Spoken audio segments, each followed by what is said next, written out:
In June 2015, Sergeant First Class Jeremy Weeks, a 20-year veteran of the United States Army who worked in field artillery radar, was driving with his wife and 2 children along a desolate stretch of highway on their way to their new home in Colorado Springs.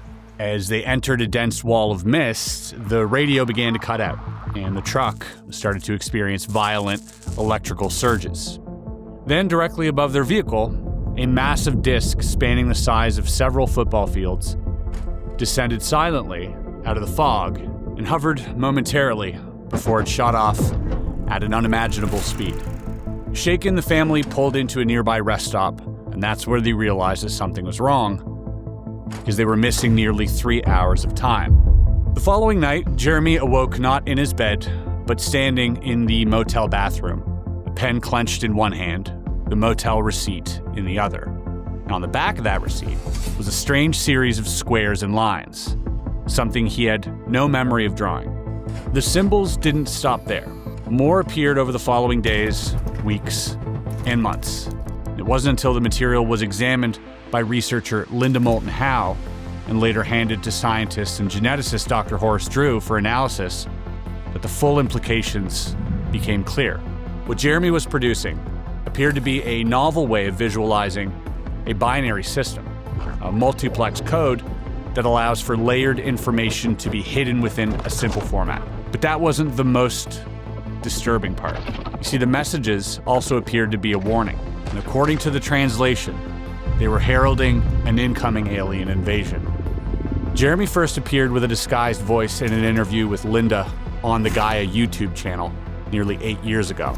And today, for the first time, he is revealing his identity publicly and sharing the next phase of his ongoing communication with the beings known only as the Council. Strap yourselves in. I would highly advise that you suspend your disbelief for the following few hours and hear out what Jeremy has to say. Now, at the end of this, if you choose not to believe or believe, that's entirely up to you. And honestly, I don't think belief plays a major part in this at all. I think gather the information and the data that's going to be provided for you, shelf it, catalog it, and then eventually hold it up to the light and see what other connections we can make using that information. The story is, I was sitting in a electric utilities parking lot in the middle of nowhere, San Luis Valley, Colorado. I hear the strangest, most guttural noise. It sounded like a donkey had its neck slit by a laser or something. And I was freaking out. All of a sudden, a truck comes down the road. I wave at him. I have all my camera equipment out, so he sees what I'm doing, but he was effectively, accusing me of this or about to be. And so he raced off right over to where I heard it happen.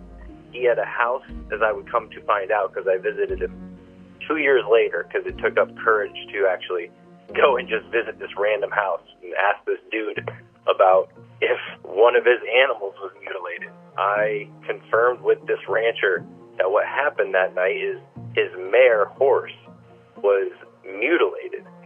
Classic, no blood, took out the tongue, a couple other strange parts. One hell of a memorable experience. It happened a little bit after I saw a green orb, too. All right, folks. We got somebody very special here, somebody I'm excited to talk to. This is retired Army Sergeant First Class Jeremy Weeks. Jeremy, you've got a really interesting background and story, which we're going to get into today. First of all, I want to thank you for coming here, so thank you. Well, thank you for having me. Yeah, absolutely. Jeremy, it's going to be this, to some people watching and listening, you might be familiar to them, but to maybe most of the audience, obviously, they're not going to be familiar with you. But you had an incident happen to you and your family in 2015, June 2015, I believe. June 29th, 2015. Yeah, and that kind of changed your whole course of your life, and subsequently, this was investigated by Linda Moulton Howe, among many others, and eventually you gave an interview under the pseudonym CJ. Yes, Sergeant First Class CJ, yes. That's right. And so today, this is you basically coming out to the world saying that was you. Yes, yes. Okay, so let's start a little bit further back. I do want to introduce you to the audience, and I want to bring them up to speed a little bit on sort of your trajectory now. You were in the Army from 2001 to 2021, served 20 years in the Army, so you were still serving when this happened? Correct, yes. Okay, can you tell us a little bit about your background history and what you were in the Army for? We start there? Yeah, absolutely. My job in the military was field artillery radar. I chose this job because it just seemed like it was a challenge for me, and I wanted to do something more or less like a challenge, but I also wanted to be outdoors. So I didn't want to do infantry. That wasn't my forte. I wanted to be out there doing something and creating an environment around me that was challenging. And so I chose field artillery radar because essentially we're like forward observers. We're out there alone by ourselves and trying to track enemy targets, that sort of thing.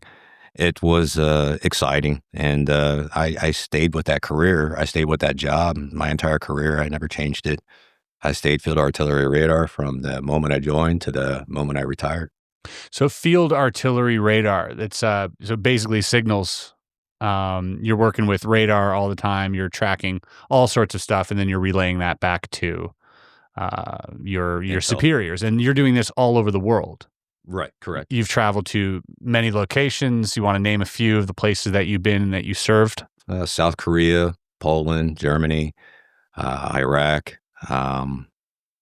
lots of different locations across the United States. Yep. Quite a few areas. Yeah, well, I mean, might as well just address it. Post-military, you also went into defense contracting. Right. For, do you want to say who for? I mean, that's... I was a defense contractor with a company that picks up a lot of field engineer type stuff. And so I worked with a very well-known defense contractor that required me to travel across the United States, work on radar systems. Yeah, and working in Iraq for a while. Yeah, yeah. And you don't want to name who that contractor was? It's up to you. I mean, it's probably out there. So yeah, I was with JBM, which was a subcontractor for Lockheed Martin. Lockheed Martin. Yeah. Okay, so quite a substantial career, obviously being in war zones, being, deployed during Iraq and, Right. Had probably some, interesting run-ins over there and throughout your career, but nothing like what happened to you in 2015. Right. Can you tell us where you were going? Now, I have this information here, but I just want you to kind of run through the story, if that's possible. No, absolutely. Going from A to Z, where you were going, what road, what time this happened, all the details you can, just so we can start there. Absolutely. All So within my job field, there's been several incidents that I just can't talk about. You've always wanted to, and you think about it in the back of your mind, man, I wish I could tell people about this, but you can't. So a lot of things have been quiet, silenced for me. Are you referring to military, prior military? Yeah, you're referring to prior military, and you're referring to like anomalous activity? Correct. Okay. Anomalous activities and non-disclosure statements, and you can't discuss it until those non-disclosure statements expire. So yes, I can't go into details with those, but just experiencing them over and over and over again and not being able to talk about them just drives you kind of crazy after a while. But so June 29th, 2015, I was on leave, and my wife, my kids, family had packed up, and we were moving from Georgia to Colorado Springs, Colorado. So we packed up. We chose to drive at night to avoid a lot of the traffic because I had a large cargo trailer I was pulling behind my truck. And it was easier on the animals and the kids traveling at night because they're going to sleep. They're not going to drive you crazy. And so it just makes it a little bit more comfortable ride for my wife and I. And so we left, if I want to remember correctly, around 8 p.m. And I set GPS, brand new GPS. I made sure everything was working. And we planned our route. And so our route was to Atlanta, and we were planning on stopping just after getting through Atlanta and the chaotic traffic. En route, at some point along the highway, GPS rerouted us north on, I believe it was Interstate 6 or Highway 6, or I'm trying to remember it was almost like I didn't notice that I had veered off of the highway onto another highway. Yeah. I mean, I did essentially, but I thought it was part of the planned route because the GPS was taking us there. So we pull off and start traveling down this other highway, and we started noticing a lot of dense fog and a lot of surges within the power system of the truck, such as like my dash lights started to dim, my headlights were dimming, our radio signal lost all radio signals, so we moved it to XM, like a satellite radio, and we were listening to it for a short while before it lost all kinds of signal. We couldn't get any signal on XM satellite. We couldn't get any signal on the radio. So we ended up turning it off, just shutting it off. Or what the heck? Why can't we get any signal? So there was a lot of confusion going on in the cab of the truck at the time. Yeah. As we're traveling, that sometimes my headlights would just get really bright, like almost I surged or something, like I put on my brights or Whoa. something, and I didn't. I checked, and my brights got even brighter when I flashed them. I was like, no, it's not me. It's not. So she's asking me like, what are you doing? Why are all the lights dimming? And what's going on? And I was like, I have no idea. Maybe there's some sort of I got some sort of electrical disturbance in the engine compartment. Maybe something shifted or vibrated and touched is messing up with my electrical system. I told her we might have to stop and I have to lift the hood and see what's going on here later. But we continued down the road. We kept running into the fog and things. Now, this fog, how far was visibility with this fog? Was it really dense, or was it like just kind of like a mist? Or some of it was pretty dense where I could only see about 20, 30 feet in front of the truck. So I had to slow down a few times going through it. Okay. And then it would like lighten up and I could see further and I'd speed up again. So this was going on for a little while. This is that moment my wife looked up and saw a bright light coming toward us. And she pointed it out and was like, what the heck is that? That's pretty bright. And I looked over and I was like, oh, it's probably an airplane or something, And I just kept on driving and I kept glancing over. She's watching it. I'm driving. So I have to keep this big cargo trailer and the truck and animals and everything. I'm focused on my task. And my task is, keep us safe. And so I'm focusing on the task, but I'm glancing up at this object that's off to my left, coming toward us. And then I noticed the lights were getting a lot brighter. It was kind of lighting up the area coming toward us. And then I realized this may be an emergency or some sort of aircraft that looks like it's about to try to land or crash onto the highway. I need to pull over. So I started pulling over and hitting the brakes, slowing down as it's coming toward us. And I'm like, what in the world? I mean, so at this point, it's so bright, you can't identify anything. I did not see wing strobes. I did not see the red and green indicators for the left and right for the aircraft. So as an observer, you're able to distinguish those things. I mean, I've been observing these things, aircraft and all types of objects that are high velocity and traveling through the skies. You're a trained observer. Yeah. Very well trained observer. And so I'm looking for these things, but I'm also like concerned because if this is an aircraft under an emergency, needing to make an emergency landing, I don't want to be in its path. And I don't want to collide with it. So I pulled over. I eventually stopped on the side of the highway, at the right side. And I came to a stop through it in park. And we just sat there for a moment as it was coming in. And then it slowed down. It slowed down, and it was no longer in the position where it was going to collide or land on the highway, it leveled off, and then it turned slightly going directly east, and then it just slowly moved right over the truck. How far from the truck do you estimate it was? Like at its closest distance? You have to give me a second as I'm thinking about. Sure. But I believe not more than maybe 50 yards from the truck 50 in yards, distance. okay. Maybe a little bit closer. I mean, could have been 25, but it was just over the truck. Yeah, clearly. And how big roughly? About 250 meters. 250 feet. 250 feet, still massive. I would say close.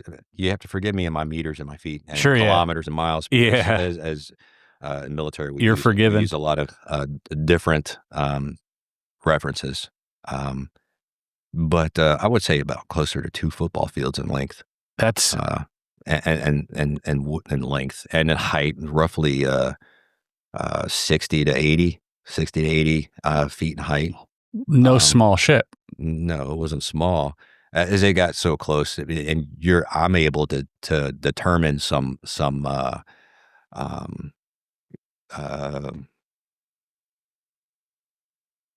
etching on the bottom. But technically, it wasn't etching. It was just more symbols along the bottom. Yeah. And I'm just looking at the symbology the symbols on it, and trying to identify it as what type of aircraft, because I didn't know if this was some sort of blimp or some sort of weather blimp or whatnot. But this, as it got closer, and as it had leveled off and come over slowly, I soon realized this is not anything that I recognize. And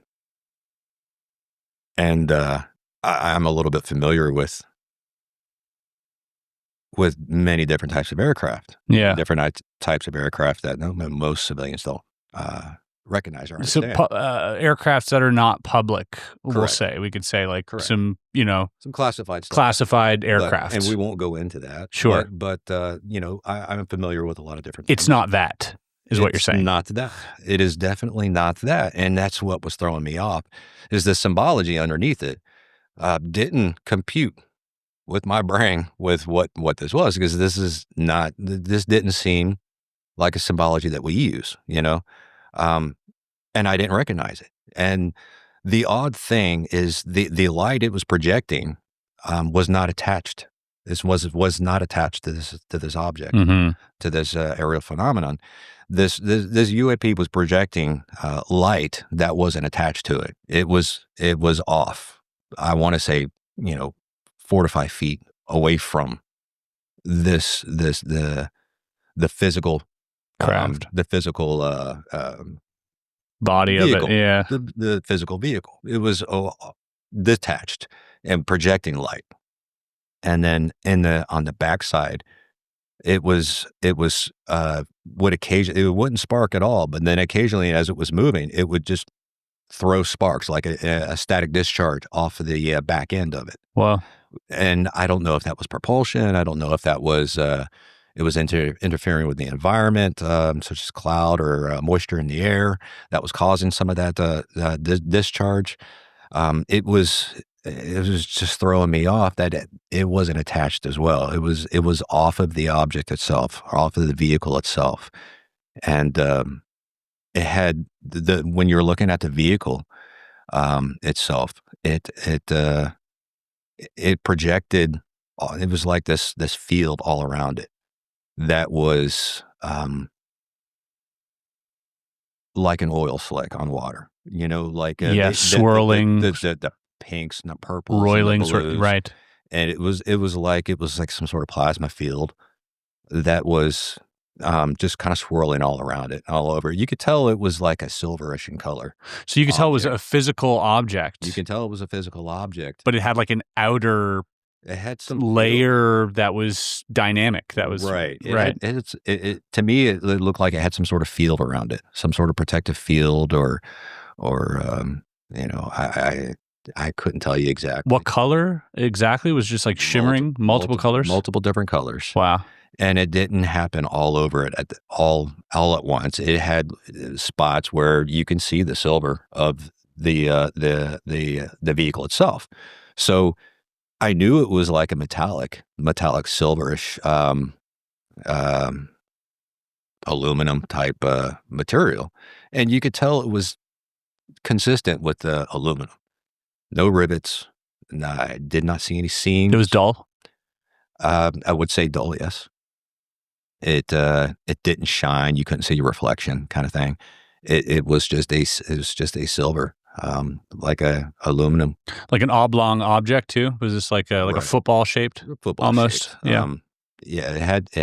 I couldn't describe it precisely. The way that the shape it was similar to a football at one particular view of it. Yeah. And it had moved, and we saw that it was round. When it was coming down, you could tell it was round, and when it was leaving, you could tell it was round. But a lot of our perspective was from the like side, a football shape, right? And until it got overhead, and then you could tell it was oval, circular, yeah, right. And that's where I could see some of the symbology underneath on the underneath side. What would you compare those symbols to if you had to compare them today? Because there's a lot of symbols out there that have been witnessed by many experiencers. What would you compare it to? I would compare them to most recently the sphere. There's a sphere that was I believe in Mexico. The Bugosphere? The Bugosphere.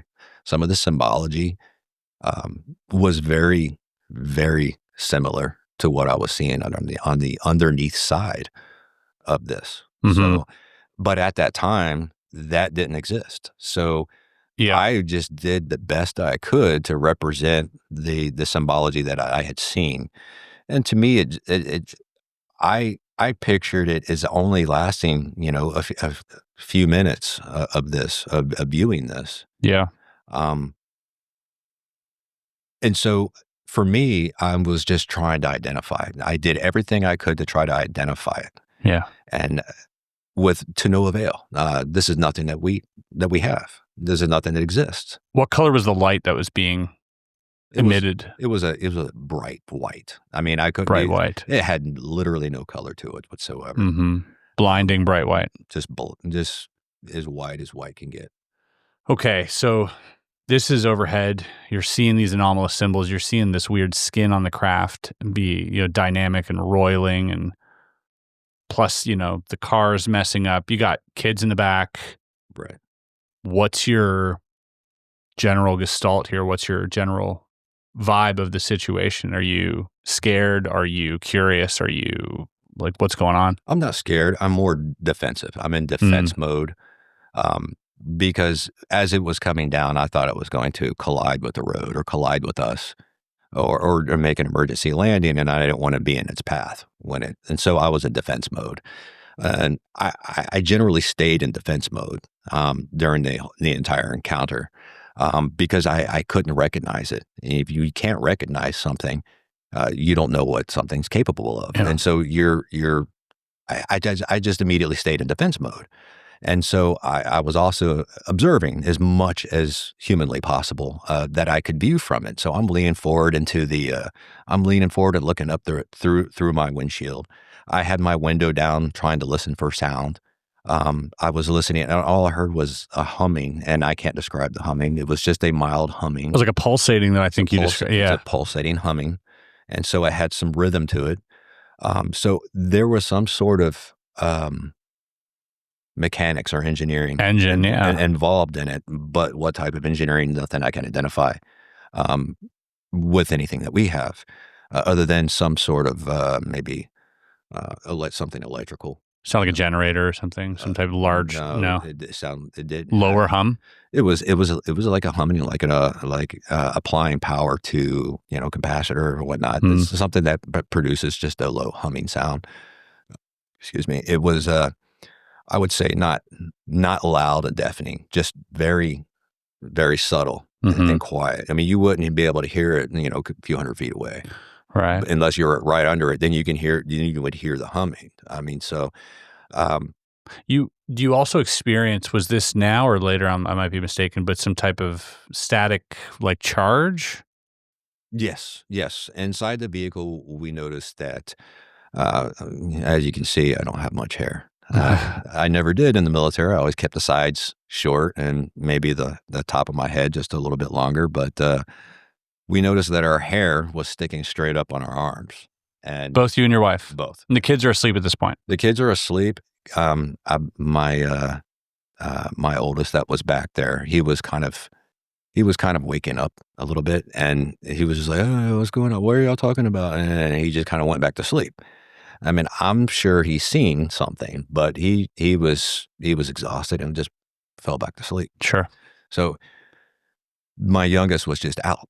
He was just out cold. And so your wife So was... we're kind of at the moment, to say the least, taken back a little bit, saying some things to each other like, "What in the F is this?" We're hair standing up.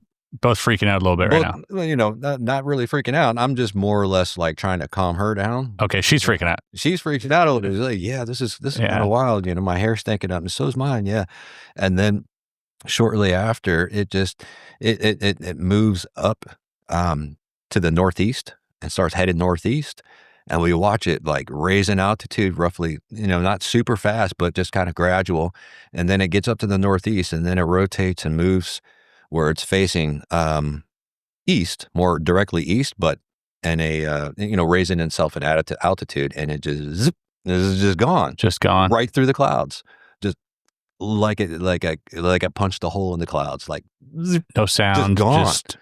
It was like a moment where you're looking at it, and it becomes like a blur streak, gone. Whoa. Just faster than your eyes can keep up with. It just whipped out right through the clouds and was gone. And at that point where I was like, okay, that just happened, and I'm not in a uniform, and I'm not in another country, and I'm not out in the training field. I'm not out with my soldiers. This is happening right here while I'm on vacation, essentially. Yeah. I need to remember all of this and write this down, times, everything. I've saved receipts because during my trip, my responsibility is to save all my receipts so that I can claim it right when I get to my next duty station and get reimbursed for some of my expenses. So I thought that worked out perfect because now I have a ledger. A ledger of every place that I'd stopped, the times that I stopped, and where we stopped. That was perfect. So I was saving everything anyway. So that was awesome for me. However, once we cranked the truck back up and started driving up the road, I believe we got up about 5 to 7 miles, guesstimation here, and I saw a semi truck on the side of the road and a something that kind of looks like a Volvo wagon, 4-door, that was parked in front of the semi truck. And they were walking back to their vehicles, chatting like they had seen something too. And I was like, wow, okay, awesome. So we weren't the only ones. So yes, I can't wait to see what they saw, what they encountered. I mean, this was directly over our truck. So we're not crazy. They saw something too. And so that just kind of helped us comprehend things a little bit better, that we're not crazy, which I knew we weren't crazy because we were both talking to each other about it, So we get a little further up the road and we stopped at a gas station. And I immediately, when I got out of the truck, I felt like I had been in the truck for days and not moving. You know what I mean? Like legs cramped up. It was weird. It was like I was maybe floating underwater or in a submersible of zero gravity.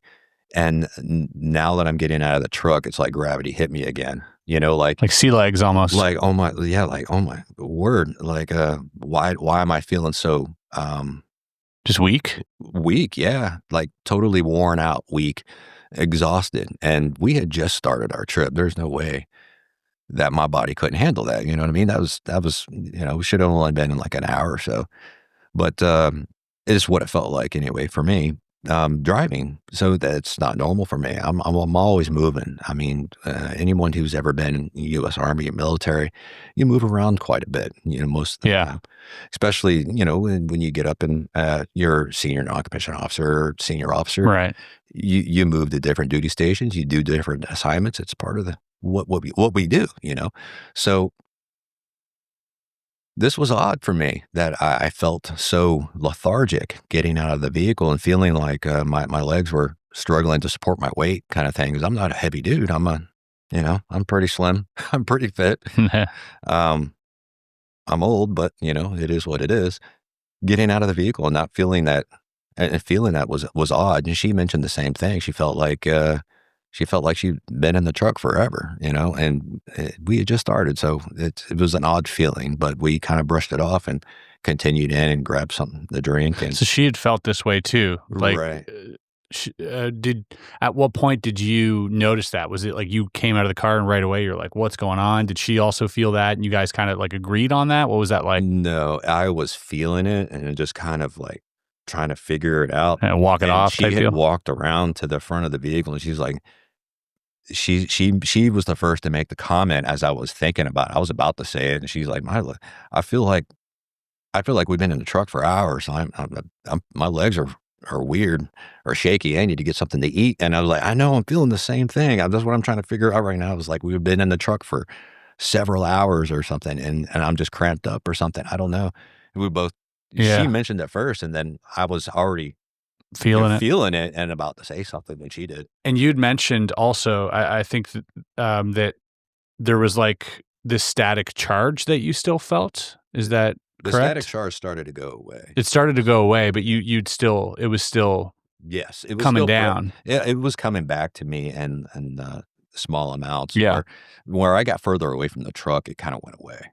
Okay. But wow, really? When I'm in the truck, it would come back. Whoa! And it wouldn't stay. It would go and come back, go and come back. It was kind of reverberating. Erratic. When I'm with the truck, when I moved away from the truck, and we had gone in to use the restroom, grab something to drink, it was gone. When I would come back to the truck, it was coming back, and so it was happening when we came back to the truck.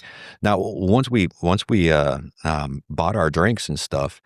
We were about to mention, like, did anybody see, but before that even happened, somebody walked in and was like, it looks like there's like some meteor that just went by. And did anybody notice the meteor? And I was like, no, I didn't see a meteor. I know what meteors look like. And what space debris looks like when it's returning to the Earth's atmosphere.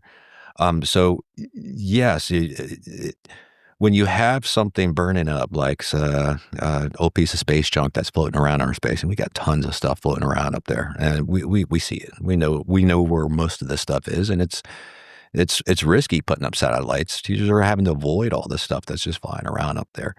When it comes back into the atmosphere, it burns up, and pieces start burning off of it and separating from it, and so. That's very consistent with space debris when you have pieces that burn up and separate and move off, change colors and do all sorts of, and eventually it touches down, and then somebody has to go and clean up, and of course it makes the news and such. So that's the other thing that kind of baffled me is the fact that NASA pointed out it was possibly space debris. They didn't say it was space debris. When was that? That was shortly after. I think we arrived in Colorado, and I was just looking stuff up. Sure, to see if trying to anything figure was... out, but there were several hundred eyewitnesses. I didn't do it right away. Later on, I just kind of read through hundreds and hundreds of, comments, and some of them really lined up well with what we witnessed.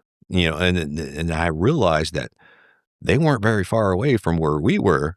And so it was odd that they had very similar descriptions in some of those witness reports that I had read. But the odd thing is that this space debris should have landed somewhere up in northern North Carolina or Virginia area. Right, yeah. Where it should have come down. And you'd think that there would be, some news reports of some space debris that was found and that Yeah. collected it up. Anything. Nothing was found. And so that was odd. There was no news reports of somebody having a piece of a satellite that came down that they were cleaning up. Now, I'm not taking away the fact that it was, Russian space. They believed it was probably a Russian satellite. They had come down, which I'm not taking away from. That could have very well happened. Right. But, it's odd that we witnessed this around the exact same time, which lead me to believe that maybe it was using, everybody's focused attention is on this space debris so that this other thing can move around and do what it wants to do. They needed an explanation. Right. So like maybe this UAP perhaps had a mission and took the opportunity why attention was focused elsewhere to do what it wants to do without, getting spotted. Being spotted. And okay, we'll get into what it wanted to do in a second because it gets pretty wild. It gets really wild. As you can tell, I've got like a pile of printed notes here from Dr. Horace Drew, right? Who's done a lot of study on this, and so is Linda Moulton Howe as well, and kind of picking up where they left off here. But before I get to that, I want to go back to the symbols just real quick. Absolutely. And one other thing, there was also these seemingly what looked like portholes that were around the craft that you described, like these squarish windows, right? That were rounded, that you said kind of like that illuminated, right? And you weren't sure if they were windows or if they were just lights. Did those show up? They kind of just showed up, or were they always there on the craft? They were there the entire time. The image that you're looking at, the middle one, was my wife's interpretation of what she had witnessed, and she's not an artist. That's pretty good. I drew what she wanted me to draw, the way she wanted it. She wanted it, and she was standing right over me, helping me. She identified those lights around it as being round and circular. I identified in mine upper image because I was a little bit distracted trying to get these done quick, and they're crappy. I don't like them at all. I wish I spent like a few days on each one. You're a tough critic. I'm a tough critic, but I love art. I love that stuff. You're obviously very talented. I'm not. You are, but I'm decent. I'm decent at best. If every experiencer was this talented, it might help us piece the puzzle together a lot quicker. I'll tell you. But first of all, they're strikingly similar in their surface and what's going on the outside of the craft. But yeah, go ahead. So the vehicle that she witnessed, the lights around the side, is round. I recognize them as being slightly rectangular with rounded edges. Right. So, but I was really observing and really focusing on trying to identify, whereas she was just experiencing. And so in her defense, she was wanting to describe or see things the way that she interpreted them. Mm-hmm. I'm looking at it in a completely different other mind frame. Trained observer. My military mind frame of trying to identify, notice small details, noticed anything that could help me identify things. And so I paid close attention to those lights around the outside and their shape. And I was just trying to identify its silhouette and the way it was moving and everything that I could so that I can articulate that later. And you were trying to identify the silhouette because that's what you're trained to do with the radar work that you've done. You identify things on a radar absolutely by its silhouette. And obviously by its trajectory, its speed, and all that stuff too. But that's one of the big. So you were trying to see if that lined up with anything that you had previously observed on a radar. Is that correct? Fair to say, yeah. Right. And so the symbols here, we see 5 symbols. I find them really interesting. Now they do look familiar to like the Boogosphere symbols, but many other symbols. Like you said, it doesn't look so much like letters, but symbols, like almost like hieroglyphics or even quite similar to like Greek lettering a little bit as well. You see some of them here, and obviously we're going to touch on the Rendlesham incident as well, because and we'll get there in a second because there are a few comparisons to be made, but one of which is the lettering on the craft as well was kind of similar, right? Which I thought was really interesting. But there's a middle symbol here that I picked up. So the middle symbol, which is like a line, like these two lines like this. Correct. There's a case in Spain of Humo. Okay. This was this wave. I got 2 books up there, but it was this wave from the 50s to the 70s in Europe, where these letters were kind of like sent all over Europe, apparently by an alien race. But the symbol that kept showing up, and this was from a sighting in Russia. But if you look at the belt. Oh, wow. Yes. Yeah. Very similar. So I thought that was just really interesting that it's kind of the UMO symbol. Right. That showed up on this craft. So almost like a squeeze. Yeah. Space and time. Yeah, like a weird H or something. Right.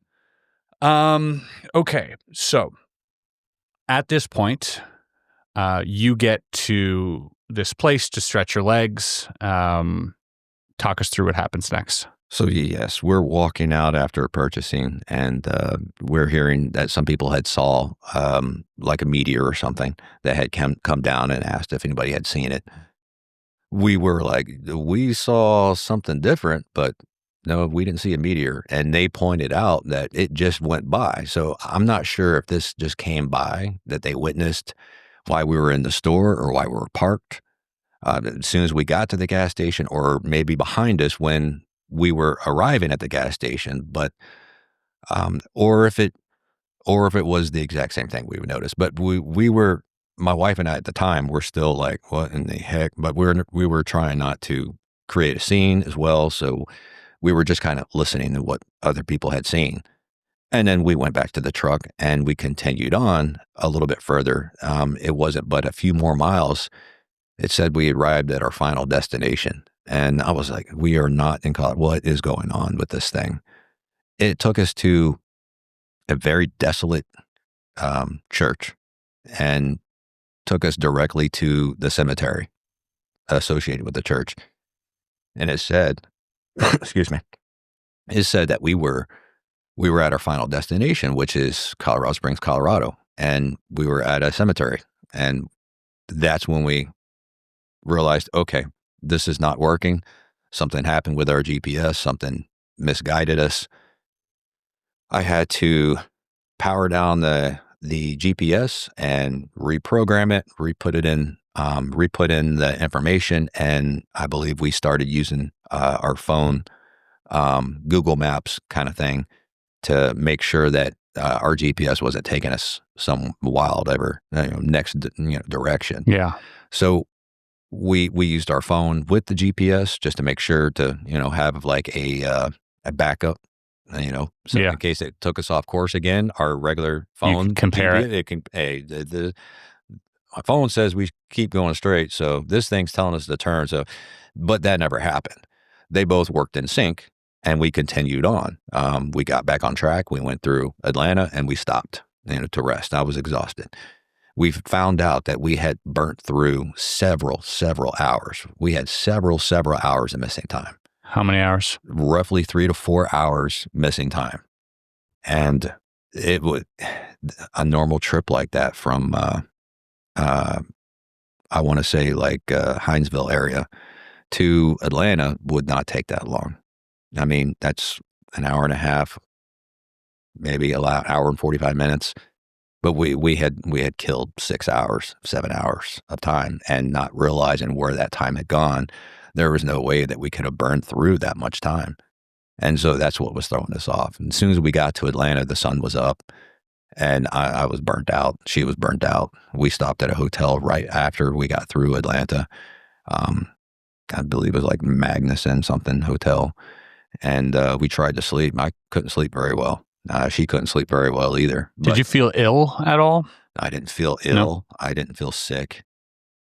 I just felt uneasy, uncomfortable. I couldn't get comfortable. I couldn't close my eyes for too long. So, I was rested. I felt rested enough. And I may have dozed off shortly, for a short while, and wake back up. So I was just kind of in and out of getting rest and waking up, getting rest and waking up. I just couldn't sleep very comfortably, and we couldn't stay there for 2 days. So we had to get back on the road.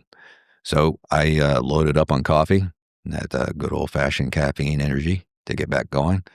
And I made sure I was good to go and got the kids loaded up. We got back on the road and drove further and kept on going. And it was when we stopped in Paducah, Kentucky, I believe is what it was called, to my memory. I believe it was Paducah, Kentucky at Motel 6 or Hotel 6. We had animals with us, so that's the best place to stop when you have animals. And we went up, and I was ready just to crash out. I was burnt out, half asleep. It was time for me to rack the heck out. So I racked out. I fell asleep quickly.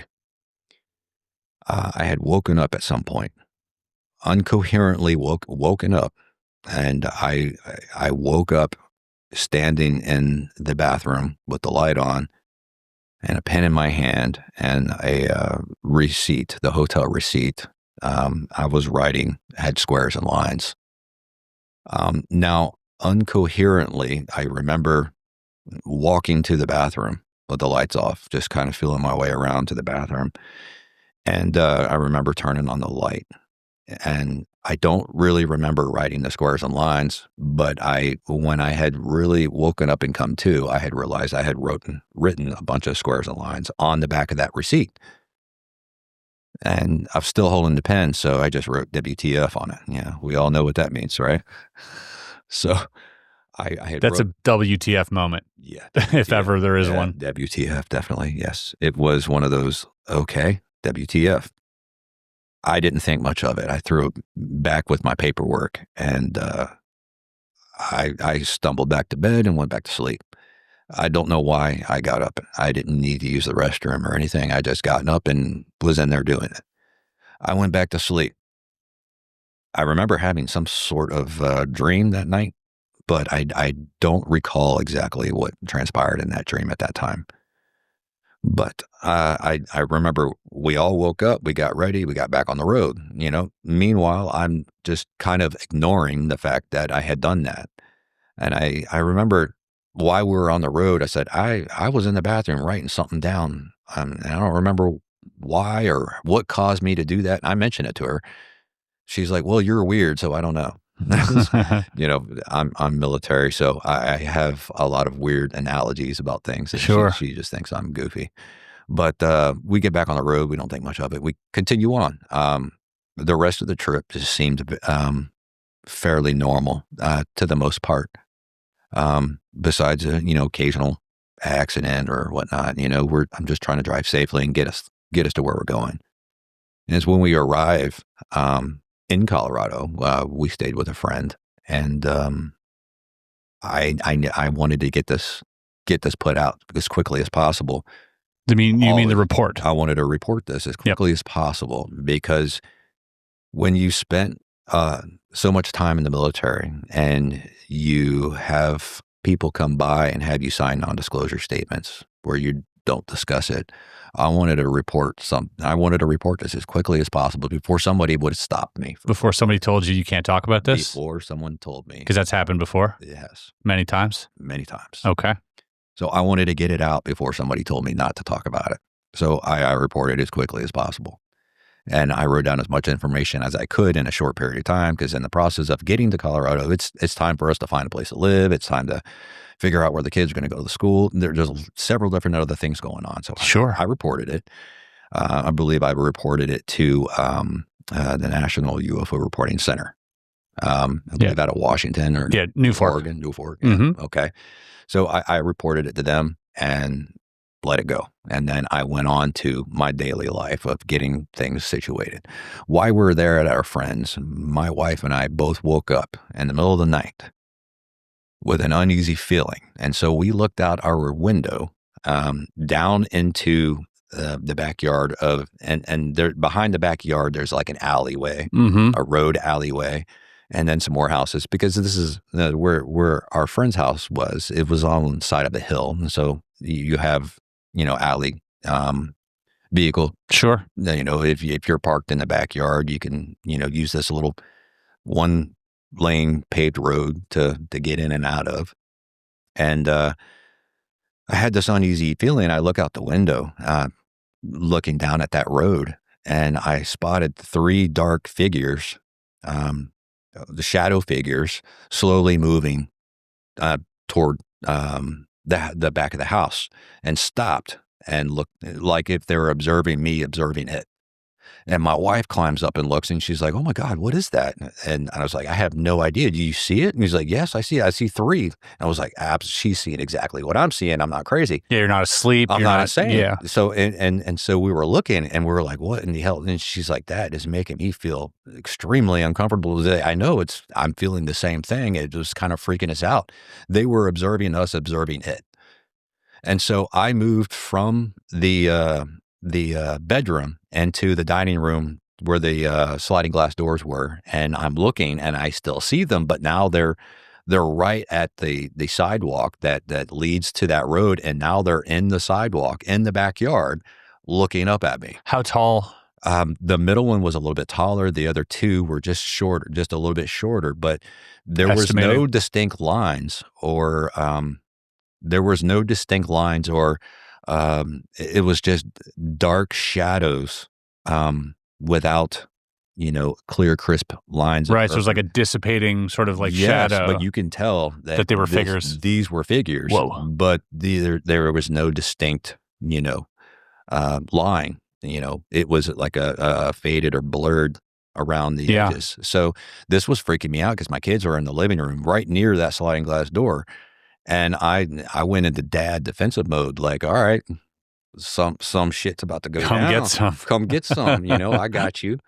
And so I'm secretly nervous and concerned, a little bit frightened, but I'm not going to show I'm afraid of anything. I'm ready to fight. So my aggression came out, and I'm standing there, and I'm trying to size them up, with my appearance. I'm trying to display I'm ready to go. I'm ready to throw down. But it's just the vibe that I kept getting is like, there's nothing you can do. There is nothing you can do.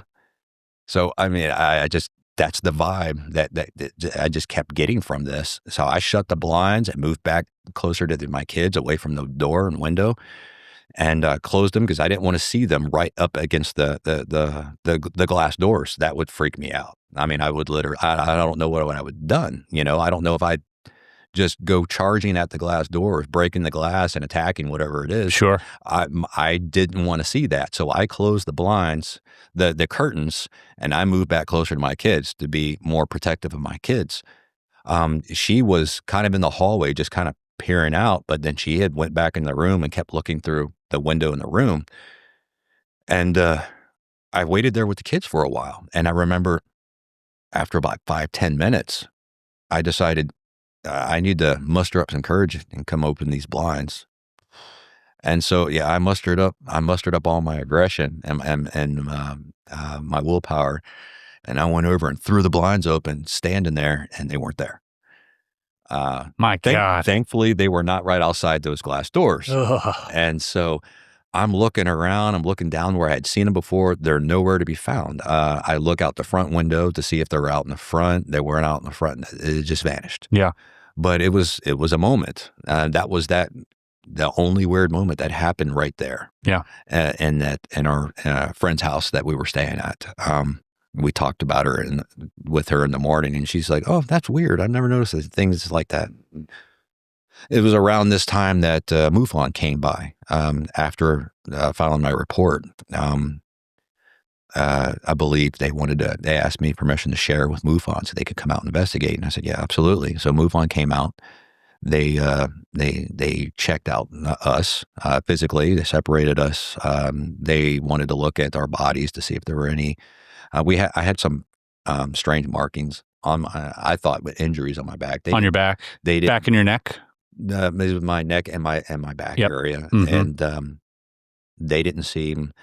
You mean puncture wounds? I felt like there was puncture wounds, or some sort of, there was red spots and puncture wounds that I felt. It felt like to me on my back, and my wife said they looked like little needle holes or something. When they came out and investigated, they didn't find any. They looked at them, but they didn't seem too interested, and that there wasn't a pattern or anything consistent.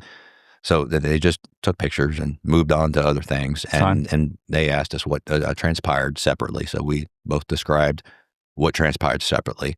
Now, keep in mind, my wife and I, we think completely different, which is fine. Yeah. We're all human beings. I think there are enough similarities between the stories to because something that is said often about, so let's say the case in Rua, Zimbabwe with the children at Ariel School, they all drew different things.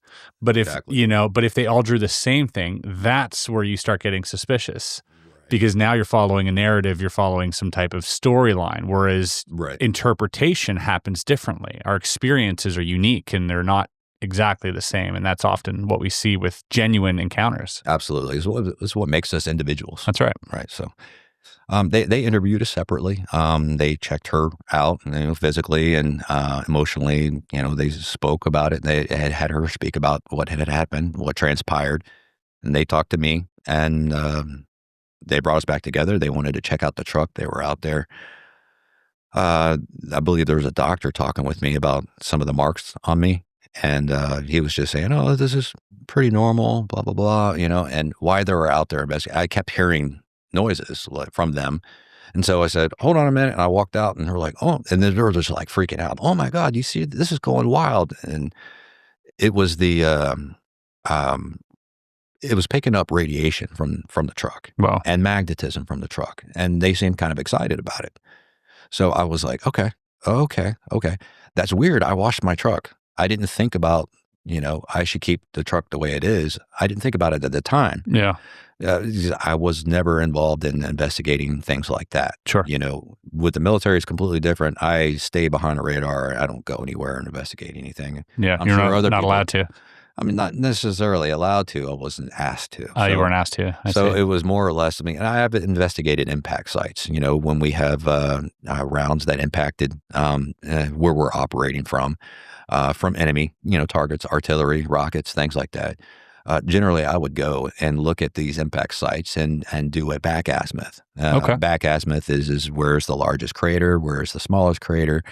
You put sticks in within the two, because usually when a mortar or rocket or artillery piece hits the dirt, there's a smaller hole, and it continues to travel before it explodes. So then you have a bigger hole and a smaller hole, and you triangulate where that impact is, and you take an azimuth of where that direction came from, and it gives you a general idea of where it was fired from. So yes, we would investigate. Now, sometimes I wouldn't go investigate some of these impact craters and determine things. Other times where it involved other things. Usually, there's other people went to. You were not investigating those things. Correct. Okay. Correct. So. I understand how investigation works. It's just this situation with my family, completely, utterly different with investigating. I wouldn't have thought of not washing my vehicle, but I had washed my vehicle in the process of getting to Colorado. It was dirty. I needed to be able to see through my windshield, and I needed to be able to, my headlights needed to be at work. So we had to remove a lot of bugs and other things. So I took it and washed it off. I didn't think about that. I only washed it once, though, which was good. I could have washed it several times. I only washed it once, and it was still picking up radiation. It was still picking up magnetism when they were out there, a little bit excited. Yeah. When I got out there and walked over, their excitement turned to, oh yeah, this seems pretty normal. So they had a magnometer, and they were like, and a Geiger counter. They had a Geiger counter and magnetometer. Yeah, right. That they were scanning around, and the majority of the magnetism and the radiation was generally located, or primarily located, along the driver's side door, the driver's side roof, and the driver's side front hood. But there was a lot that went all the way across the front hood and onto the passenger side quarter panel. Sure. Quarter panel. Okay. But the strongest readings were along the driver's side, which was kind of throwing me off a bit. That freak you out a little bit, hearing that? It freaked me out a little bit. But when I was walking over, I noticed that when they noticed that I had walked over, their excitement, they immediately turned it way down. And were hiding their excitement when I had walked over, and was like, I just witnessed y'all being quite excited about this. And when I walk over, oh, this seems pretty normal. I mean, it is picking up some stuff on both, but it seems pretty normal. And it was like their excitement just vanished when they realized that I was really close to them walking up to them. Suspicious. Right. And so it just kind of threw me off a little bit. And I was like, okay, don't want to share excitement with me. Okay. So you don't want to, you want to remain professional. And I get that. I mean, some people want to remain professional and not indicate too much excitement. For you don't want to freak out the false person. positive or something. Yeah. Right. You don't want to freak out the person you're interviewing. So I understand those possibilities. But so that took place. They collected some pictures and information from us, and they told us they'd get us a report and get back to us. At this point, you had your receipt from the hotel still. Right. You'd only written on it once. You'd only have this one transmission, we'll say. Right. At this point? At this point, it was only one transmission at that time. Okay. It was a little while later, right before we left our friend's house, that I believe I had another one. And middle of the night again? Right. Middle of the night, just waking up and doing that. Do you remember this one? Is there one of them that you remembered early on, or did you always sort of wake up just writing? No. Before we even made this trip, and I'm glad I had a conversation with my wife before this interview, because she reminded me before we left and we were still in Georgia and I was still working in Georgia. She remembered a time where I had gotten up and I was completely adamant on the bathroom floor and just yelling out or speaking out zeros and ones. I just kept them 00011 1100001, in a fast pace. And she was like, "What in the hell are you?" And she was trying to wake me up. She thought I was going to die. She said I was trying to scratch them. When she covered my mouth, I tried to write them onto the door with my fingernail. She said it freaked her out. And she went and got a receipt and was trying to write down the zeros and ones, but I was saying them so fast that she couldn't keep up. Eventually she got me alert, and I realized I was on the floor, and I just got up, immediately went back to bed, laid down, went to sleep like nothing happened. And she said that really freaked her out. That was anything. Before we even went on our trip. So, whoa. I'm glad she reminded me that, because I almost forgot about that. And I tend to forget things sometimes, but there's just so much, when you have so much things happening to you throughout your life, it's hard to remember, or not really hard, but you sometimes forget some of those things that have happened, and somebody reminding you of it is quite helpful and beneficial. You're not, first of all, were you familiar with binary at any point of your life? Were you weren't working in computer science or anything? You weren't part of anybody who would be familiar to that extent with binary code for any reason whatsoever? No. Our military computers are completely different. They don't operate on binary. Yeah. So I was really unfamiliar with binary, and I didn't understand what binary was until later on when it was brought up to me by Dr. Horace Drew. Yeah, and that's binary, and we'll get into that in a second once we talk about some more of the transmissions that happen. But that binary is special because it's not standard binary, right? And so that's what makes this even more novel and strange, is the fact that you had seemingly invented a new form of binary. That's wild. Yes, he found that in my. I'm sure you have some images we can pull up and show people. Some of these are empty boxes, and some of them are solid boxes, are filled in. Yep. And then we had some thicker lines and some thinner or thin lines that were in some of my dreams that I was writing down. And I also realized that when I was having these, they began to evolve over time. So the first time that I was in that hotel on our way to Colorado Springs, they were moving fast. So in order for me to keep up, I was just doing the boxes and lines as quickly as possible as I was seeing them. And in my mind's eye, things were a little bit darker all around. but they were appearing as like this blue color. So you remember this happening? You remember seeing this? I remember seeing it later on. And so it took a few days for me to have a dream or some more sleep time where I'm remembering, and then the next day I'm waking up and say, okay, I remember seeing some blue boxes and lines coming across my face. Like this, just kind of like reading. Like everything's just not black, but everything's darker around me where I could still see that I'm in a room and objects in that room, they're just darker, and these blue boxes and lines are coming by my face. So the first time they happened, they were coming fast. It was difficult for me to keep up. I couldn't shade them all in or make them thicker. It was just get the boxes and lines down. And so that's what I did the first time. Yeah.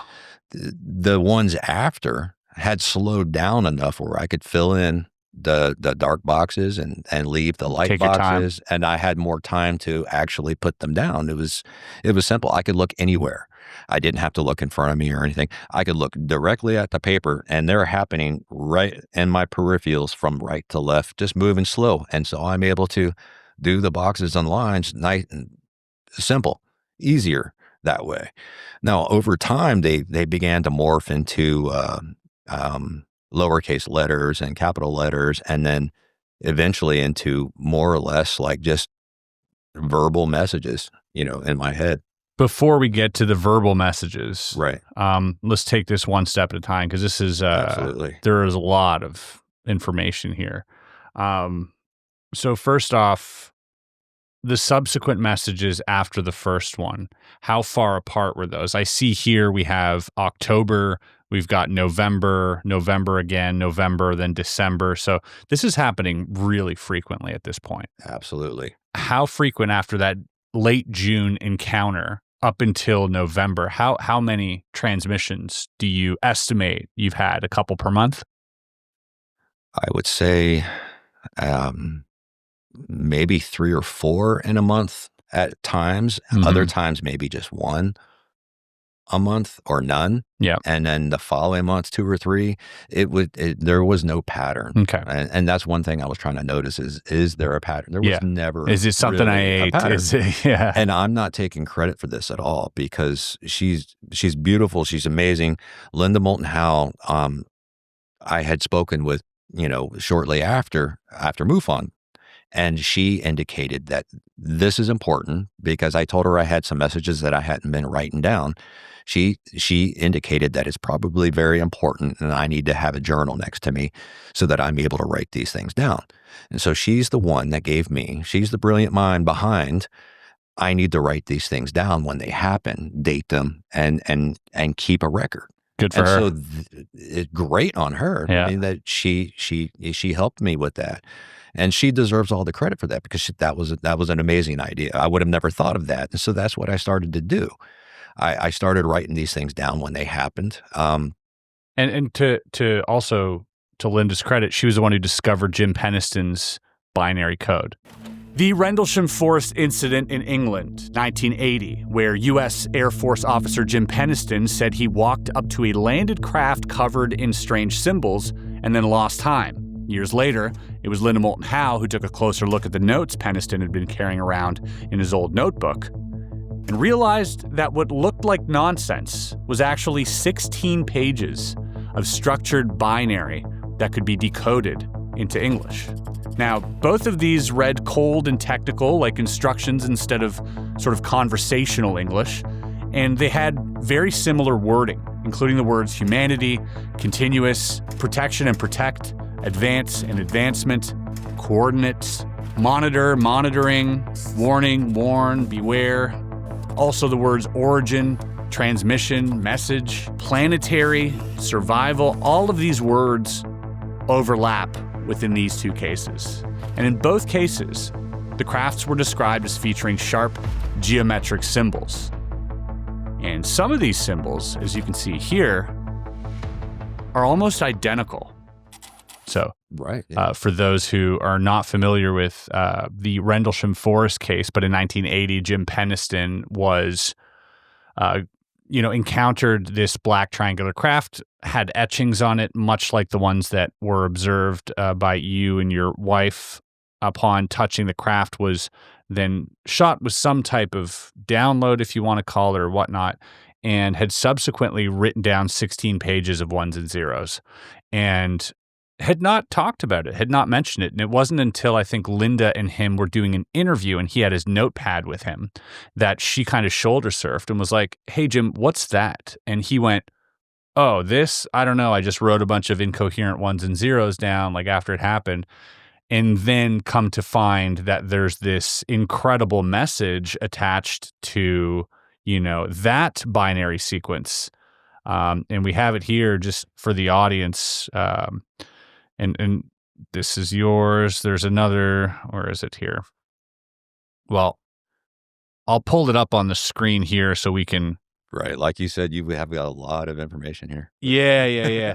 But essentially, exploration of humanity. There was like this date. There were these coordinates. The coordinates led to all sorts of significant geographical sites around the globe. Eyes of our eyes, 8100, which is, I guess, a year or something. And for the continuous, the continuous of humanity.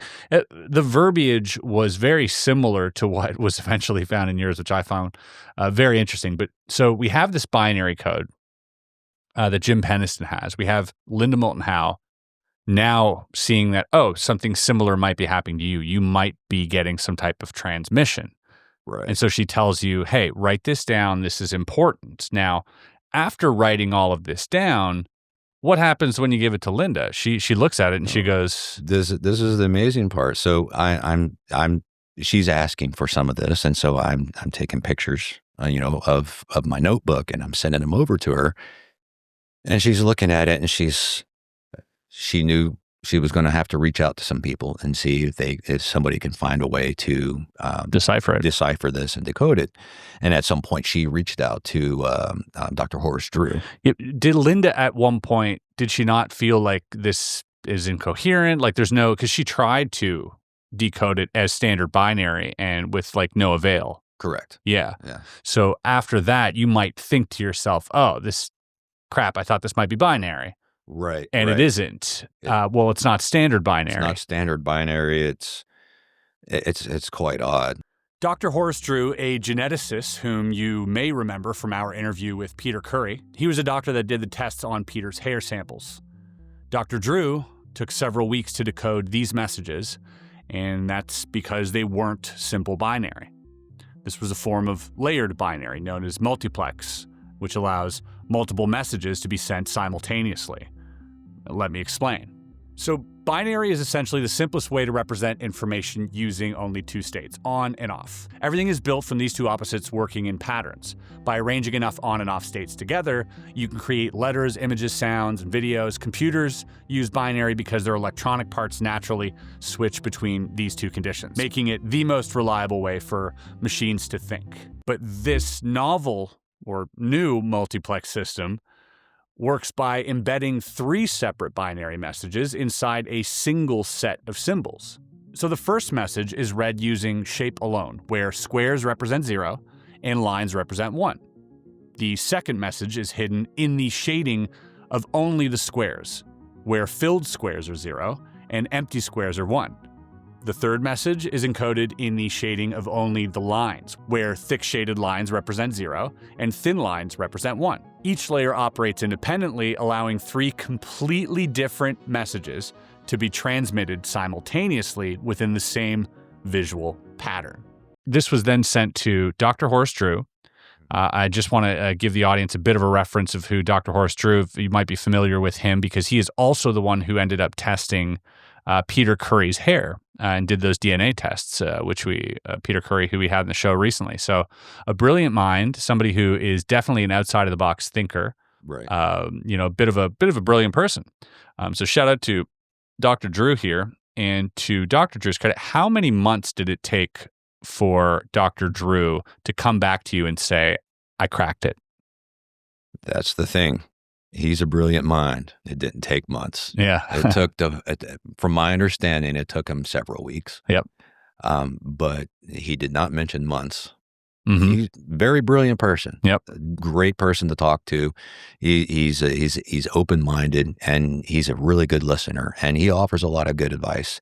So it took him several weeks before he began to unravel things. Mhm. And then he looked into it further and further, and then realized that these were,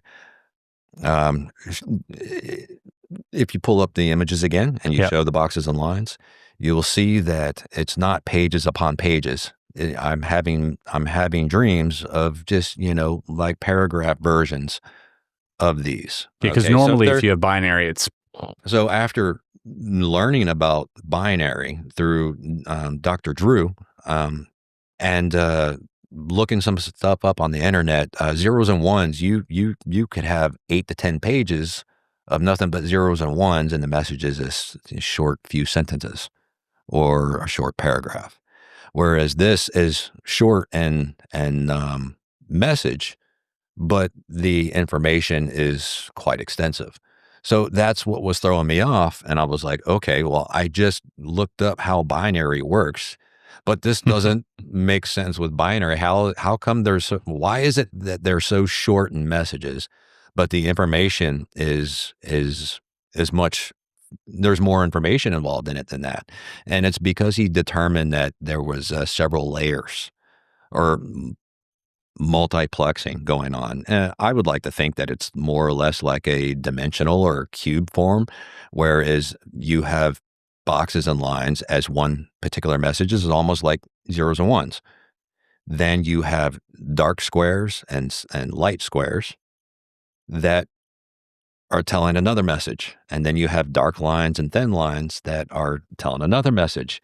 And then there's, I believe he found some capitalization, which are providing other messages, and message within a message within a message within a message. providing a ton more information Mm. than the boxes and lines together. He called multiplexing. Dr. Drew ends up decoding this, which, as mentioned, as you guys just saw the little explanation here, but this is a brand new form of binary code. Now, the message that we get once we decipher this is, first of all, not so dissimilar from Jim Peniston's message. But man, there's a lot to digest in these first messages. Now, you have many messages, but these first few ones, I'm just going to go ahead and read them out first, and then we can sort of talk about them and talk about how you felt when you got these. So June 30th, this is the next day. This is in the motel, or the following day when you guys stopped on your way to Colorado. Right. Continuous protection of humanity. 49.27 north, 11.5 east. Expose hidden knowledge to all citizens. Advancement imperative for planetary survival. Beware of Orion 1350.3 and Z Reticuli 39.170. Avoid, and then signal in brackets, messages sent. So that's the first one. There's a lot to unpack even on the first one. So can you tell me what the coordinates would represent here? So we're going to break down Sure. that first one based on the information that I received back from Linda Moulton Howe. Yeah. And Dr. Horace Drew, who was able to translate these. And from what I remember, Linda and Dr. Horace Drew found a location for that grid coordinate, and which ended up being in Germany somewhere. If I remember correctly, it was some location or field near Nuremberg, I believe, if I'm not mistaken. What was uncovered is that I believe in the 1500s or 1400s. 1500s, yeah. There was a wood carving from an incident that happened there. A mass sighting. The coordinates 49.27 north and 11.5 east fall inside a historically active region of southern Germany tied to unexplained aerial events, Cold War intelligence, and recurring crop formations. The location sits within the same corridor as the 1561 Nuremberg mass sighting. Now, this mass sighting was a mass daylight event witnessed by hundreds of residents of Nuremberg on the morning of April 14, 1561. At dawn, people reported seeing dozens of strange objects in the sky described as spheres, cylinders, crosses, and rod-shaped forms moving rapidly and appearing to collide as if engaged in aerial battle. Some of the objects were said to fall toward the ground outside the city, after which a large black spear or arrow-shaped object reportedly appeared overhead. The event was recorded in a woodcut and pamphlet by Hans Glaser, who framed it as a frightening sign from the heavens. A mass sighting from a lot of different individuals where there was some sort of aerial combat that was taking place.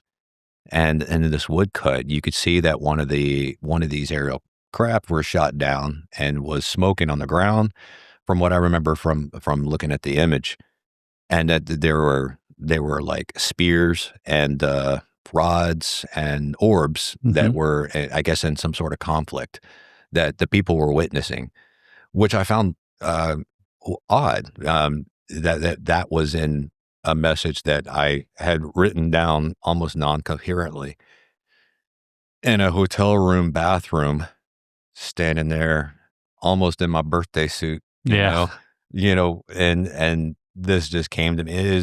And so you can imagine what that does to your mind, being told that you wrote something down and it has you don't know what these, boxes and lines mean, but somebody's able to decode it, and it's a clear message. You sent that out not knowing anything, like not knowing if it's binary, not knowing anything whatsoever. I gave that to her saying, good luck with this. Yeah, it's probably gibberish. Good luck. This is going to be nothing. And it comes back with an actual message, an actual comprehensive message that just threw me back. How did that terrify you? That would scare, pardon my French, it would scare the shit out of me. It kind of did. And, if you reached out to Linda and you talk with her, and she would identify the conversations that we had over the phone, it kind of freaked me out a little bit. And she will be honest to say that, it brought me to tears a few times. It shaken me into my core quite a bit. How did your wife handle that? I can't speak for her. Mm-hmm. She was supportive, but at the same time, did it freak her out as well? It made her seriously think or rethink things in her head. It affected her as well. That what I wrote down in that hotel bathroom was, it's hard to comprehend, or it's difficult to digest the information that's being told to you, to understand that you had, the gibberish that you put down turned out to be something much more profound. And I think that's what was hard for me to digest, but it just gets worse. Or it gets better. However you want to look at things. Everyone's different. It progresses. It progresses, definitely. So within this first message, we're also given coordinates, or what seems like distances between Earth and Orion, and then Earth and Zeta Reticuli, because Zeta Reticuli happens to be 39 point some light years away from Earth. Is that something you knew? No, I did not know. I didn't know what that was. When they were talking about the 39 point something, I was like, well, what is that, miles? Because that's not very far. And then they're saying, no, this is more than likely light years. And I was like, light years? How far is a light year? I mean, I don't know what this is. I mean, I know there's speeds associated with how fast light travels from point A to point B, and in a Earth year. But I really didn't. And so, were you ever Like, because this is just so wild. Like, to anyone out there listening, like you go from, you know, there's no two ways to interpret this information. No, there's not. It's either you choose to accept it or you choose to ignore it. But there's no fitting this into any type of model. Right. It doesn't fit anywhere. You're given clearly a message through some type of code, and that message turns out to be this warning of beings, or at least a star system of Orion and Zeta Reticuli, and then it tells you to avoid the messages sent, or maybe avoid sending messages, or right. And then looking up the Nuremberg woodcut, that's right, was also like, for me, it was like, that's part of the warning too, I suppose. I mean, but what's happening in this woodcut? What's going on? What's transpiring? Yeah, we can almost assume, like, because you said there was like a recovery or something on that woodcut, right? There's like smoke plume and there's something on the ground. Do you think that's what they're referring to when they say expose hidden knowledge to all citizens, and with that coordinate? I don't want to interpret what someone else thinks or comes to the conclusion of. But I take it as a warning. I perceive it as a warning. Others may perceive it in a different light, but that to me is just, it's a little bit shocking. Also going back to the Zeta Reticuli and what was the other one? Orion. When I looked up the light years, it wasn't with a point. When I looked it up, it just said it's roughly, what is it, 39 point something? Yeah, 39.17. When you look it up, it just says 39. Well, what is the 0.7? What does that mean? Why is there a point and a 7? Like, what is that, near the star, but not on the star? I mean, like, that's what was throwing me off a little bit. It was like, what is exactly at that point? You know what I mean? Okay. Now, once we grab the, let's say, subtext of this code, you're able to grab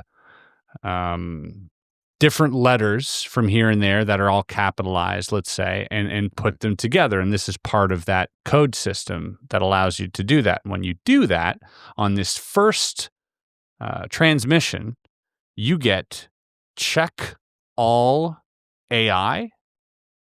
Check all AI, yeah. Now, 2015, we didn't have AI. It wasn't really a thing. Nobody was even talking about it, really. Maybe in a sci-fi book or something, or we had thought of the concept of AI, but we had not, there was no public, use of AI by any means. Right.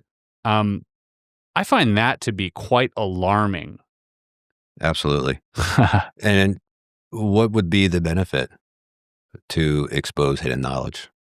To, I guess, get us all in the same playing field. I mean, that part I've really been thinking about a lot, because it just stood out to me. And so I started thinking about it. It was like, well, if we're keeping it under wraps, we're keeping it under dark projects or groups that keep it really under wraps. What are they benefiting from it other than, technology, military technology kind of stuff? Yeah. We want to be able to defend ourselves against adversaries, right? So when you have these dark projects, I'm just going off my own opinion here.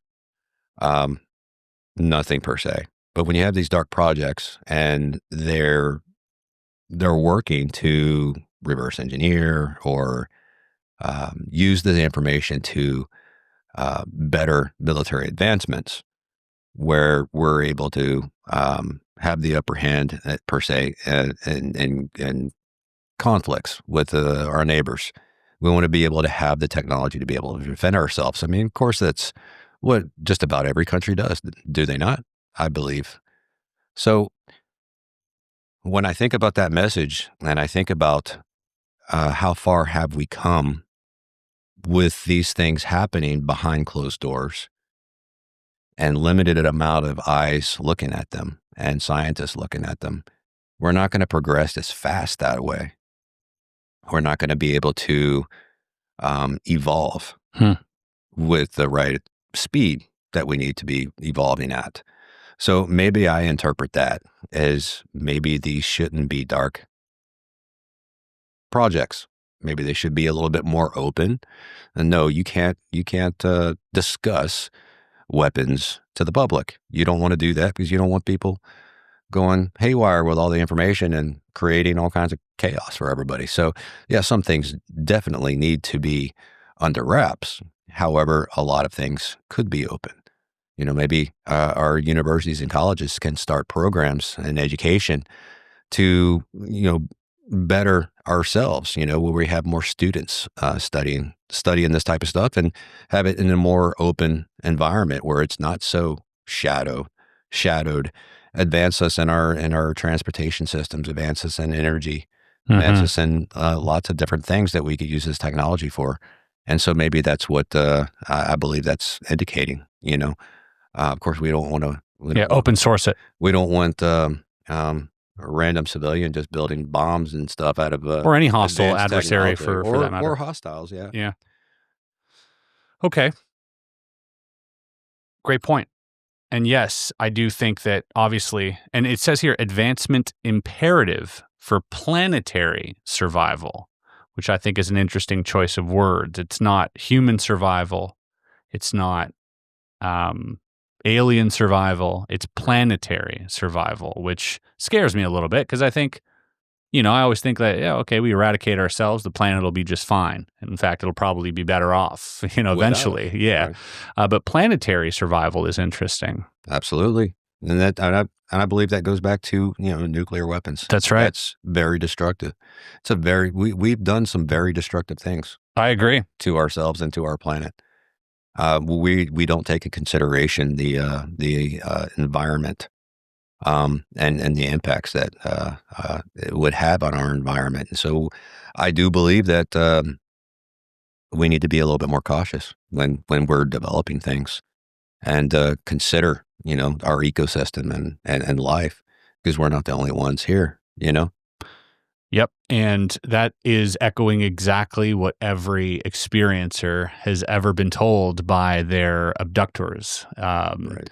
This is not uncommon that they also, clearly believe it's imperative that we take care of this place for whatever reason, for our survival, for theirs, for just a mutual benefit. Right. And could this have a double meaning? That's right. Could this mean that we're getting out of hand and we might find ourselves threatened by a foreign entity, a foreign adversary, that's not from our planet. So yes, it could have several different meanings behind it. All citizens as well. This is everyone. Yeah. Okay. So this is the first, already we're seeing the technical sort of advanced version of this binary come into play here as multiple codes. This is like some Da Vinci Code stuff. This is like a puzzle. It's insane. And you love puzzles. I love, this is absolutely a puzzle. This is my favorite puzzle ever. Right. Now we get into the second message. Now, let me pull this up here. I'm going to get back here to where I was. The second message, October. This is October to January 2016. Now, there are multiple messages here that combine to make this. Right. And I'm just going to go ahead and read the first message, not the decoded versions, because there are, again, sub-messages within the messages. Right. This is where, by the way, before I actually get to this, Dr. Drew pointed out something really, really fascinating with the crop circles. Oh, yes. Right. So, and this relates mostly to that first message. If we look at specifically, there is a crop circle. There are a few crop circles, but there was the well-known Arecibo reply So in 2001, a crop formation appeared inside the Chilbolton Observatory that many believe mirrors a reply to the 1974 Arecibo radio message, the symbolic signal designed by Frank Drake with help of Carl Sagan and Linda Saltzman Sagan, and transmitted from the Arecibo Observatory. That original signal described basic human biology, DNA, and our location in the solar system, and the Chilbolton Formation appeared to mimic the same digital structure, but obviously with some key differences, including biology and where they were located in their star system. 1 year later in 2002, another unsettling formation appeared at Crabwood, showing the face of what many described as a gray alien beside a disk of spiral binary, revealing the warning, "Beware the bearers of false gifts and their broken promises. Much pain, but still time. Believe. There is good out there. We oppose deception. Conduit closing."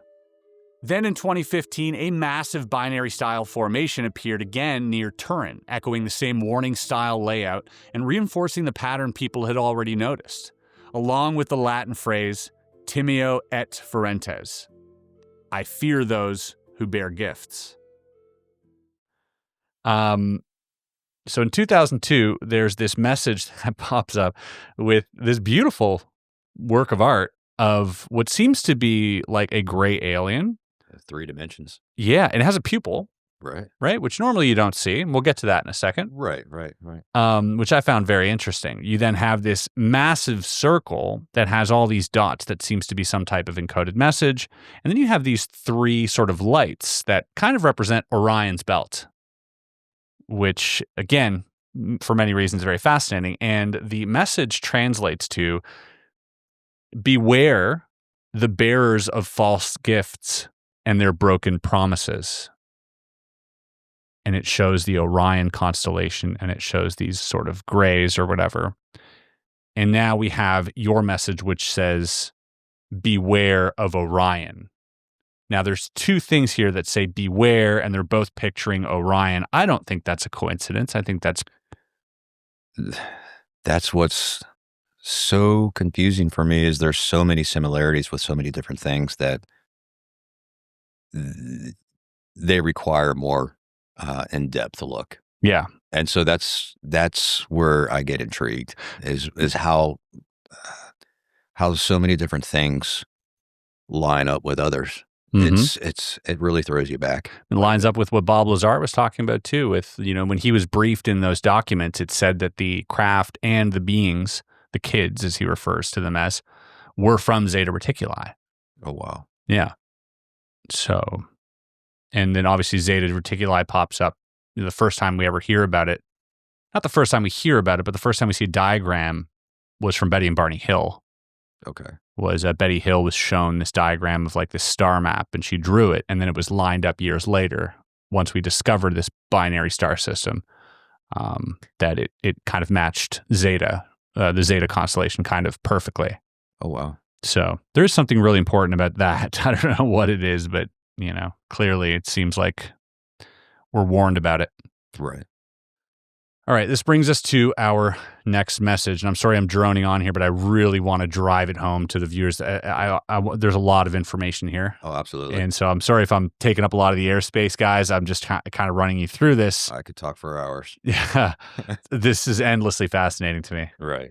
So the next message here reads as follows. Imminent threat soon upon Earth's leaders and civilizations, right? There's a bit of a deviation there. Yeah, deviation. We can assume it's civilizations. Expose and disband hidden knowledge to all citizens, once again. Employ safe and controlled joint study to all minds. Progression imperative for combined survival. So in this particular text, one word that stands out to me right up top is the word imminent. Now, where have we heard that before? Right. Lou Elizondo's. Lou Elizondo, yes. Do you think that title is a reference to this in some way?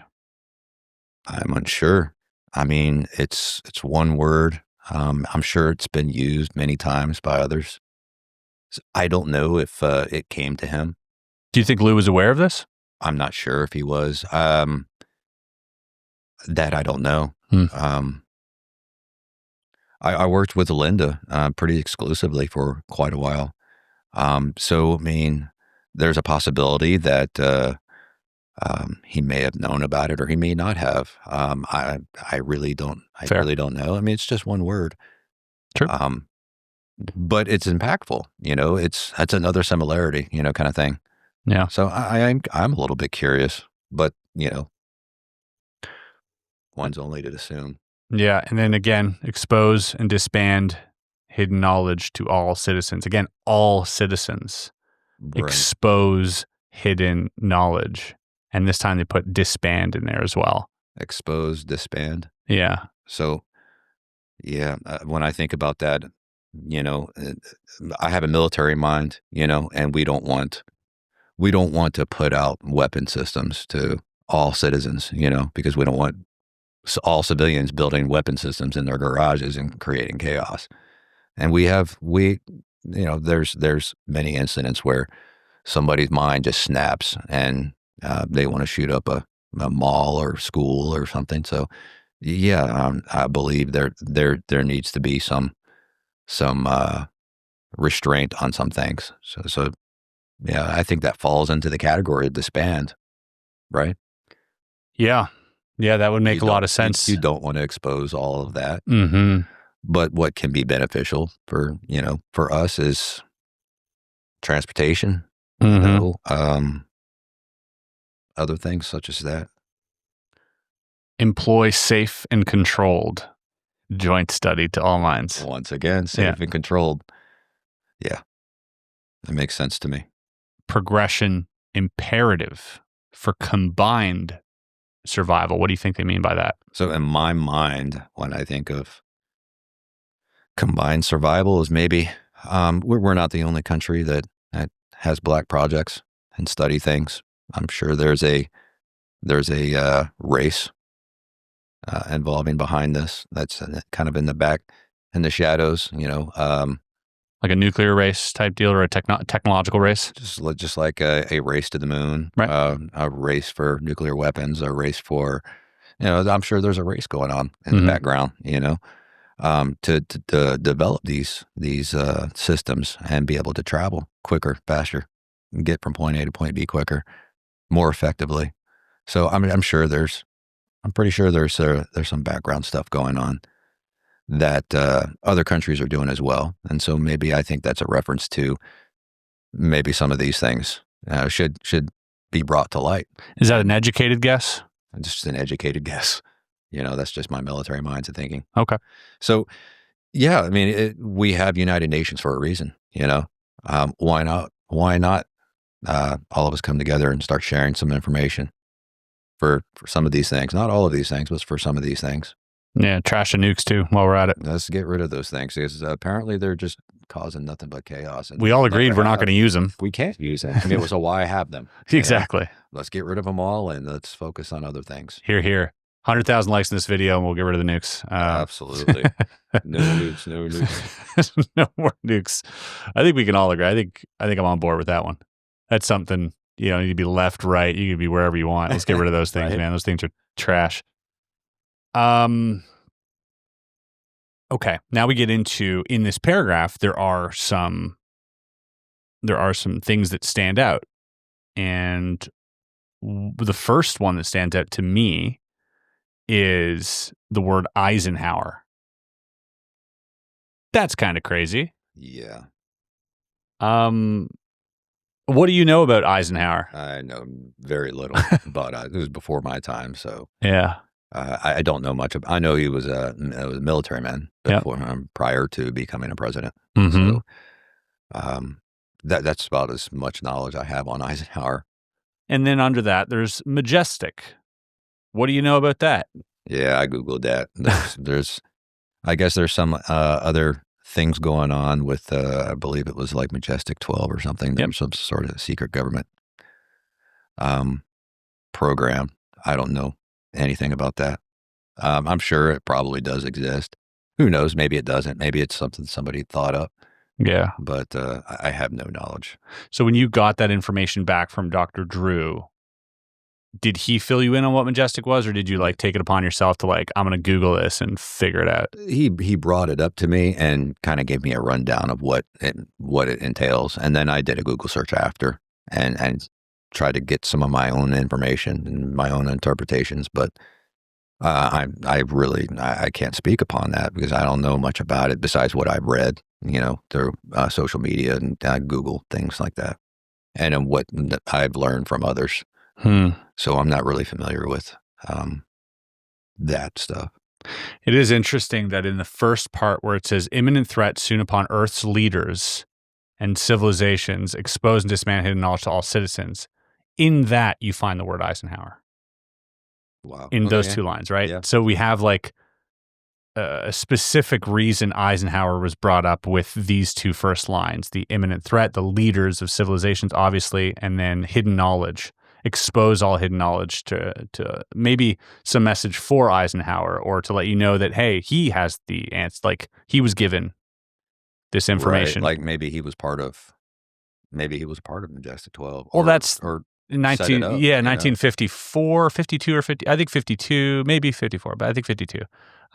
There is a document that came out, the Eisenhower briefing, right, which allegedly he was briefed by, I think, was it General Twining or might have been Forrestal, that basically briefed him about crash that had happened in Roswell and multiple others, and kind of told him we need to band together and create some type of group that can disseminate this information to the public and then can control, what we found. And so they've got together 12 of like the most powerful minds in, various sectors, from sciences to biology and everything in between, politics and whatnot, and formed this majestic 12, so to speak. And even we see, the majestic verbiage, or at least abbreviation, still being used in 1989 by Bob Lazar on his patch, where it said, majestic clearance, or MAJ. And so then on the second part, we have employ safe and controlled joint study to all minds progression imperative. And there we have the word majestic. right. And then that's a little bit later, I think, or is that here? No, ILI, which could be 52. And that 52 was like the DC flyover, and if you look at even are you familiar with Beatrice V. Royale? That name doesn't ring a bell. So she, brilliant astronomer, she basically had a peer-reviewed paper recently showing these transient lights that appeared on these plates that date back to 1952. Okay. And when comparing them with today's skies, those lights aren't there. And then they found out this happens like in the Earth's shadow or whatever, like basically proving that there are these, without a shadow of a doubt, there are reflective objects prior to us having satellites in space that were there. Oh, wow. And we have proof of that. And she just put out this peer-reviewed paper, which is incredible and pretty much disclosure, in my opinion. But what I found interesting is that during the flyover, the exact day of the flyover, you have these transients in the sky there as well. So that's pretty wild. Yeah, another fun connection. Okay. Lots of connections. Dude, this is blowing my mind right now. Yeah, and going back to the 12. Yep. It's so wild to think about that the government behind closed doors have 12 individuals deciding things for us that we have no oversight of. That's pretty scary too when I think about it.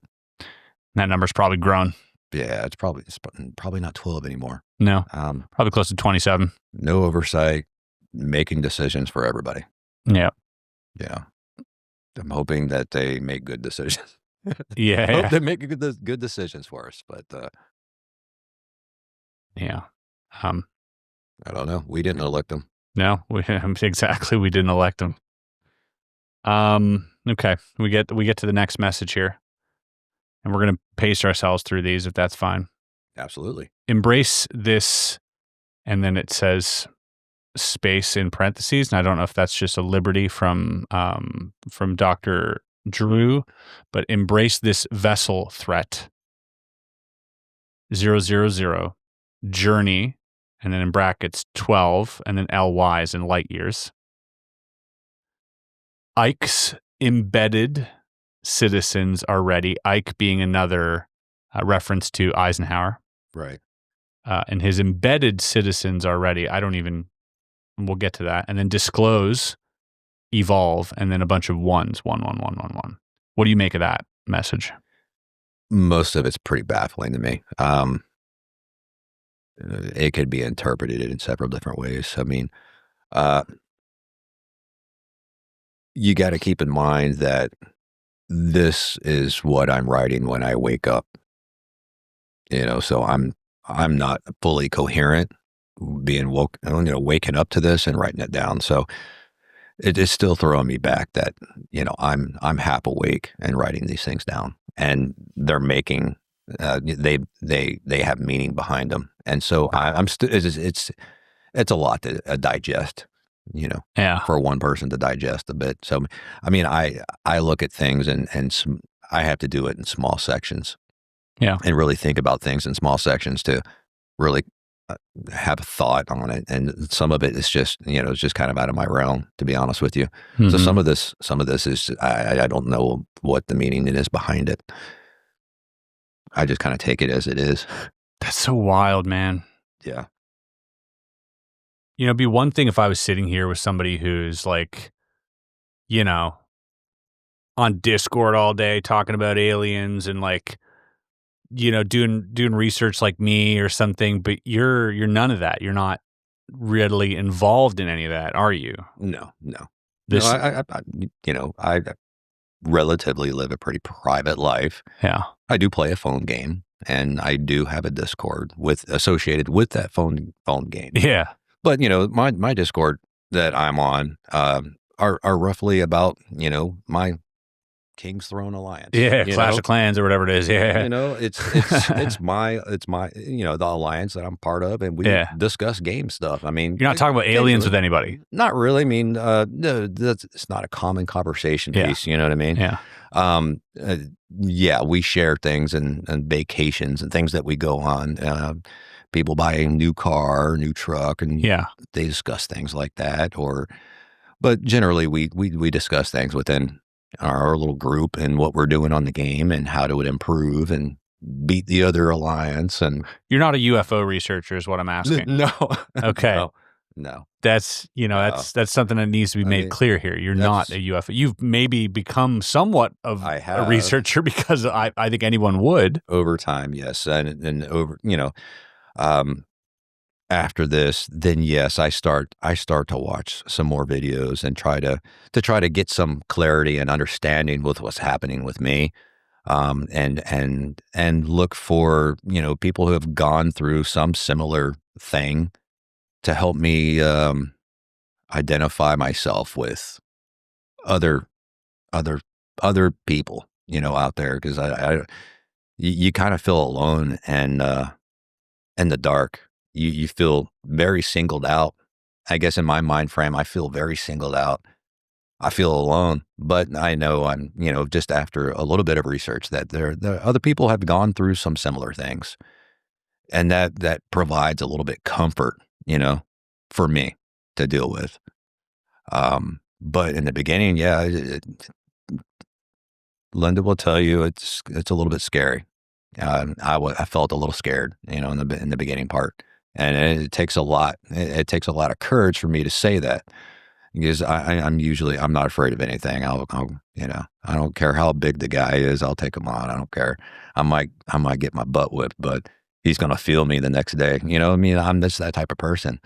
But when it comes to things like this, where things you don't have any control over, that's what brings out my fear a little bit. Yeah, something else is kind of in control a little bit. Right. Yeah. It's unsettling. Okay. I mean, it's all pretty self-evident here. Embrace this vessel threat. I don't know what that means. Journey 12 light years. Your guess is as good as mine. Might be something. I mean, 12 light years away, something's on its way. When I think of this, is there may be some other vessel out there that's monitoring us, and when it describes threat, that tells me that we could be threatened, or we could have a threat, at some point. When I think about that, it also brings back some thought that we need to evolve quicker. I mean, why do we need to advance and evolve quicker? And is it because there's a threat? Yeah, there's a lot to wrap your brain around. Yeah, I mean, there's the word threat there. There's definitely a word threat. It's no avoiding that. And Ike's embedded citizens already. I don't even know what to do with that. Are we talking about hybrids here? Are we talking about some type of genetically altered beings that live among us that he agreed to? Like, I mean, you can extrapolate so much from that. Absolutely. And then in red and blue, you have MAJ 12, and then CIA. And the CIA, happens to be in the Ike's embedded citizens already, and that's where So that's maybe where the government maybe have created some sort of group or organization around that time, and maybe the CIA was involved in it. I mean, we don't know. I mean, the FBI, CIA could have been involved in it in the beginning, and it morphed into something different. Yeah. Which ended up being Majestic 12 or a whole different other, shadowed group. All right. And finally, for this bit of transmission, because there are many more. There are several. Yeah. Quite a bit. We'll get into a few of them. Right. But right now, to end this one, it says Royal Emerther warning, Emerther in capital. Expose foreign technology to all evolutionary advancement needed to prevent takeover. Expose foreign technology to all evolutionary advancement needed to prevent takeover. Right. I mean, okay, first of all, Emerthers seem to be the race here that we're dealing with. Royal Emerther warning, Emerther is confusing me because I've never heard of this before, and I had to do a lot of Google researching to see what I can come up with what Emerther means. And the only thing that I was able to find out, and this was with the help of Linda, was like at some point in our past, we had met with some sort of an Emerther, some sort of alien species that referred to themselves as Emerther. What royal means, I'm not sure, because if they're an advanced alien species, I think the times of royalness would have been way in the past. Like they've advanced way beyond that. We still have royal families, that are living on different countries and such. So we still have those aspects of things. You think that would be done away with? You think that would be gone, but but also perceived, or maybe the royal was like some sort of symbology or meaning that it should be taken more seriously. Like maybe this is a metaphor for something more serious. Yeah, to taking like higher ups within the royally important of importance. Of this particular species.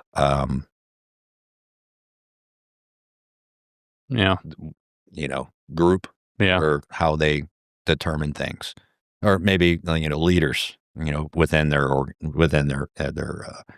yeah, maybe it's just how they refer to species. Yeah. But we do still use the term majestic, which is very close to royalty. Her Majesty. Right. And so that's still. I think there's a lot of symbology. There is a lot some of that, type of like I mean? tie-in to this. Yeah, and then so I mean that is very enigmatic to say the least. Now I'd like to get into we're gonna segue. Yeah, from this little ditty here and all of these incredible messages that were deciphered that you had simply doodled on a paper, followed by WTF. And then they got deciphered into this incredible message here that, if it has any significance, is extremely concerning, if not just for a wake-up call, but can be, it said, the last paragraph says evolutionary advancement needed to prevent takeover. Right. What are we talking about here? What's your sense on that? Yeah, that would be a little scary to me, because we'd like to live our lives comfortably and go to work, come home, spend time with our family. So anything that involves any kind of takeover, that's a warning to me. I take that as a warning, some type of way. And I don't want to be taken over. I don't think anyone would want to be taken over. So yeah, I perceive that as a warning in some fashion. And that we're kind of working with them is what I get from this too. Like that, at least one group here that seems to be like, hey, we need your help. Right. Because otherwise, why even tell us about it, right? They're probably trying to recruit us for something, or be like, hey, wake up. We need to come together, and we need you guys to hurry up and evolve. Absolutely. So you can help us out with this imminent threat soon upon Earth's leaders and civilizations. Right. So, I consider myself a deep thinker. I look at things from many different angles. And when I do that and I look at history, there's a lot of indications.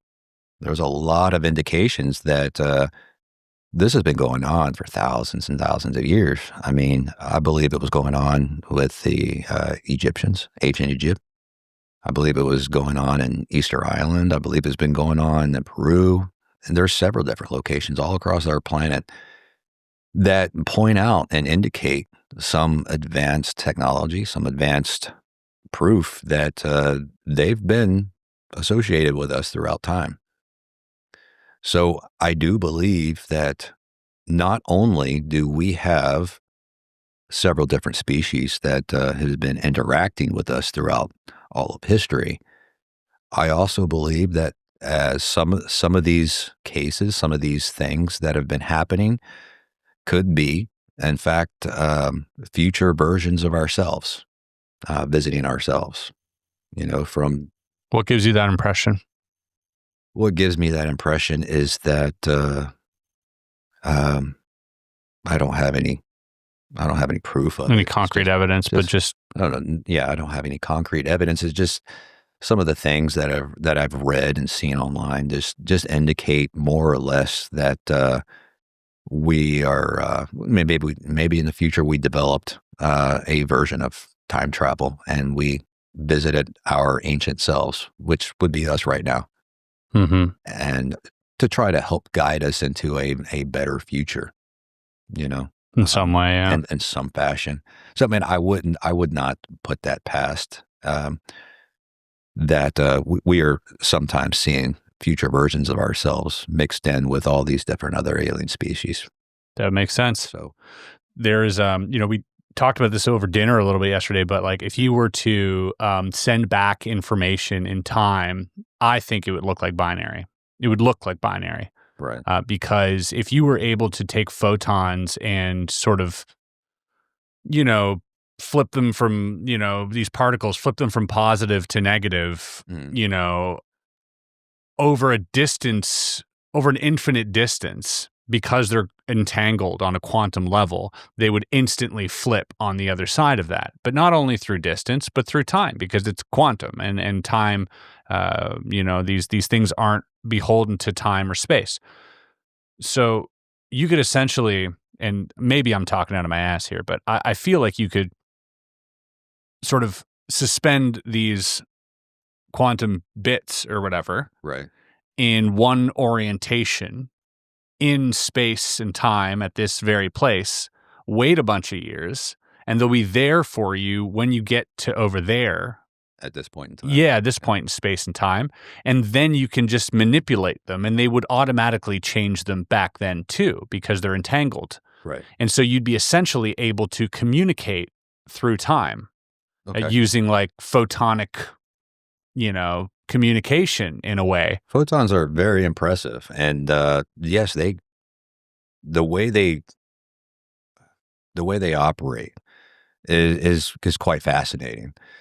However, with lasers and things such as that, photons do dissipate over vast distances. So I mean, like when we're studying solar systems and stars, the further the star is away from us, the dimmer the light is, and sometimes you can't see it with the naked eye. You have to use sensors and many different things to be able to draw. Or to be able to pick up that light, but that light dissipates over time. The photons dissipate, but they also have the ability to move around and go through things. So, I don't think we fully understand photons very well, and I think we probably should, look into that further. But there is some. I see some benefits by there. Yeah, and it would make sense with the sort of future human hypothesis, at least. Right. When you look at Jim Penniston or you look at a case like yours, where information needs to be given to you, and the only way to do that in a coherent manner, maybe using these binary impressions or whatever that are kind of like quantumly suspended in space-time and just being like, here, I don't know. Maybe that's all science fiction, but, here we are.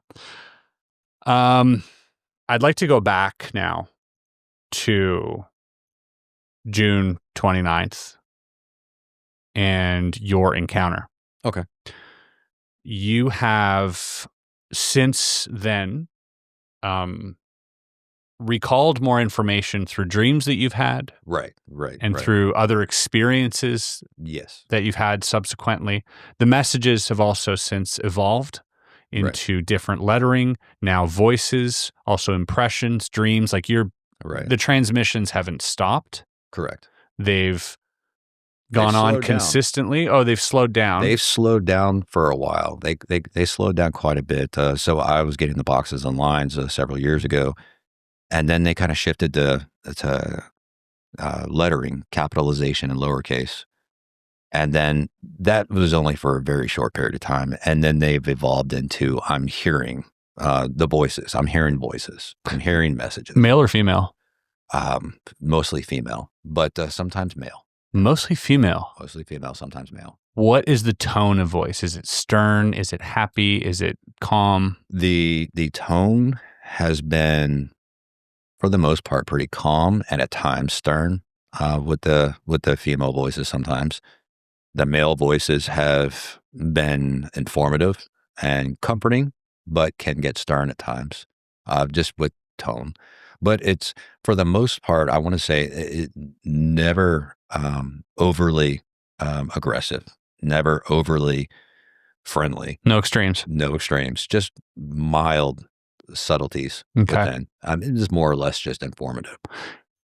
Can you give me an example of what that would sound like if a male voice if you were to interpret verbatim what one of these messages were? Can you give me a small example of what that would sound like to my ears? Yeah. I mean, anybody could. I mean, it's just talking to Siri.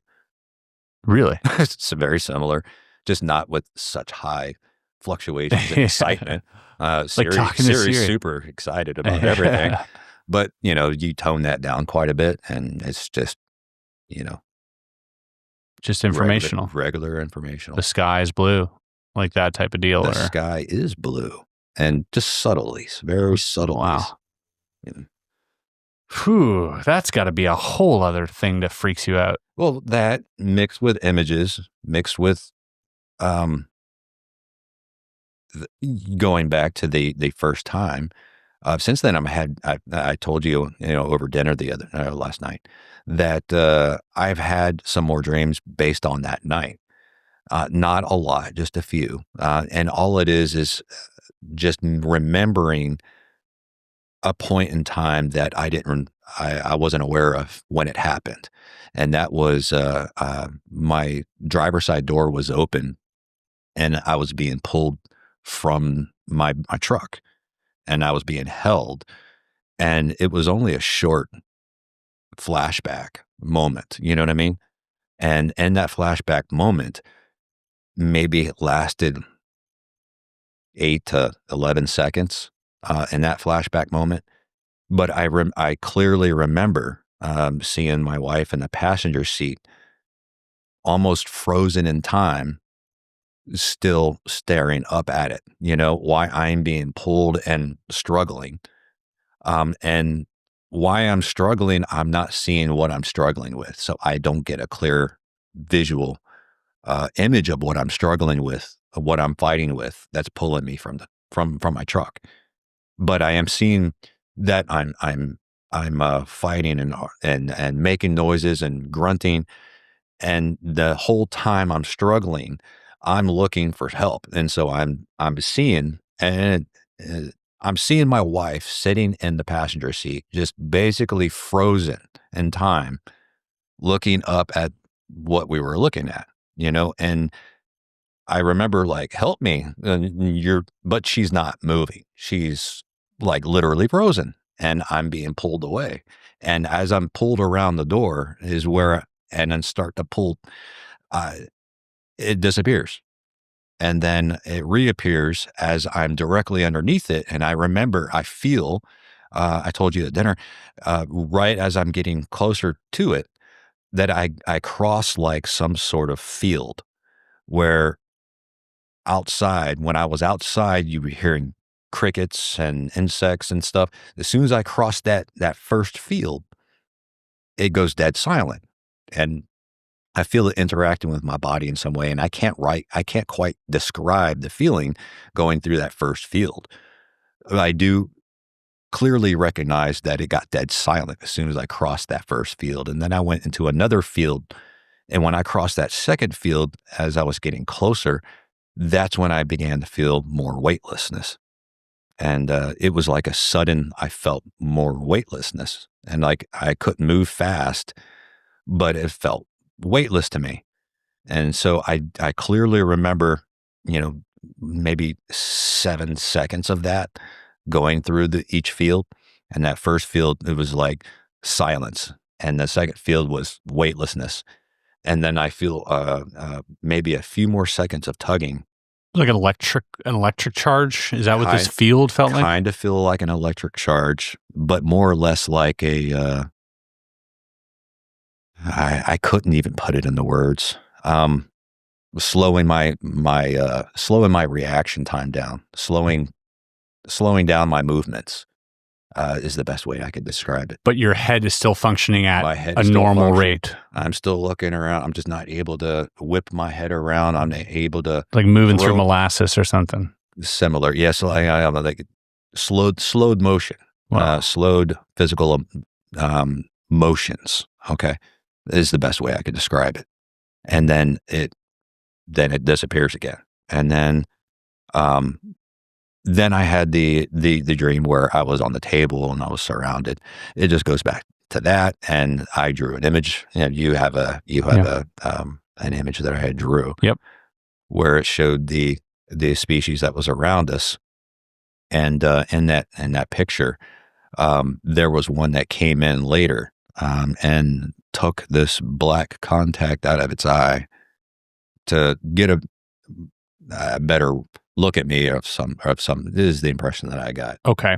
So let's take this step by step. You're coming into the craft. Now all of a sudden you've appeared on the table, right? This is the memories flashing. Right. Are you seeing the walls of the craft at all? Are you seeing any shapes? Right. I'm able to see the walls. I'm able to see things around me. What do the walls look like? What are they? That's difficult because I wasn't staring at the walls. My focus was on what are these things. Okay, fair. How did my clothes get removed? So you're naked? Yes. You're naked on a hard surface? It wasn't a hard surface. I felt weightless. You felt weightless? I felt weightless, but slowed reaction time. Slowed motion. Yeah, like I guess my motions like if I was going to punch the air, I could do it fast. But in that environment, I was punching and it was going slower. And the power is still there, but it felt slowed. And at one point, I do remember shoving the one off to my left pretty hard, and it went back and hit the wall. And I remember the wall was, I didn't see any grooves or cuts or anything. like it was pieced together. I couldn't quite tell what, I mean, because I wasn't really focused on the wall. I mean, I know there was a wall there. I know it seemed smooth. I know it seemed like it had some sort of, almost like if you were looking at a motherboard, slightly. Okay. Like, very similar. Motherboard without any electronic components attached to it.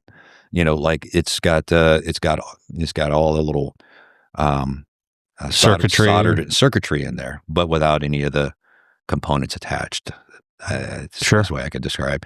And it was faint. And so, and that's just going off of like split second, like, you know, images. I was more focused on what was happening. So you got 2 to your side, and then you got 2 down by your feet. Correct. Yeah.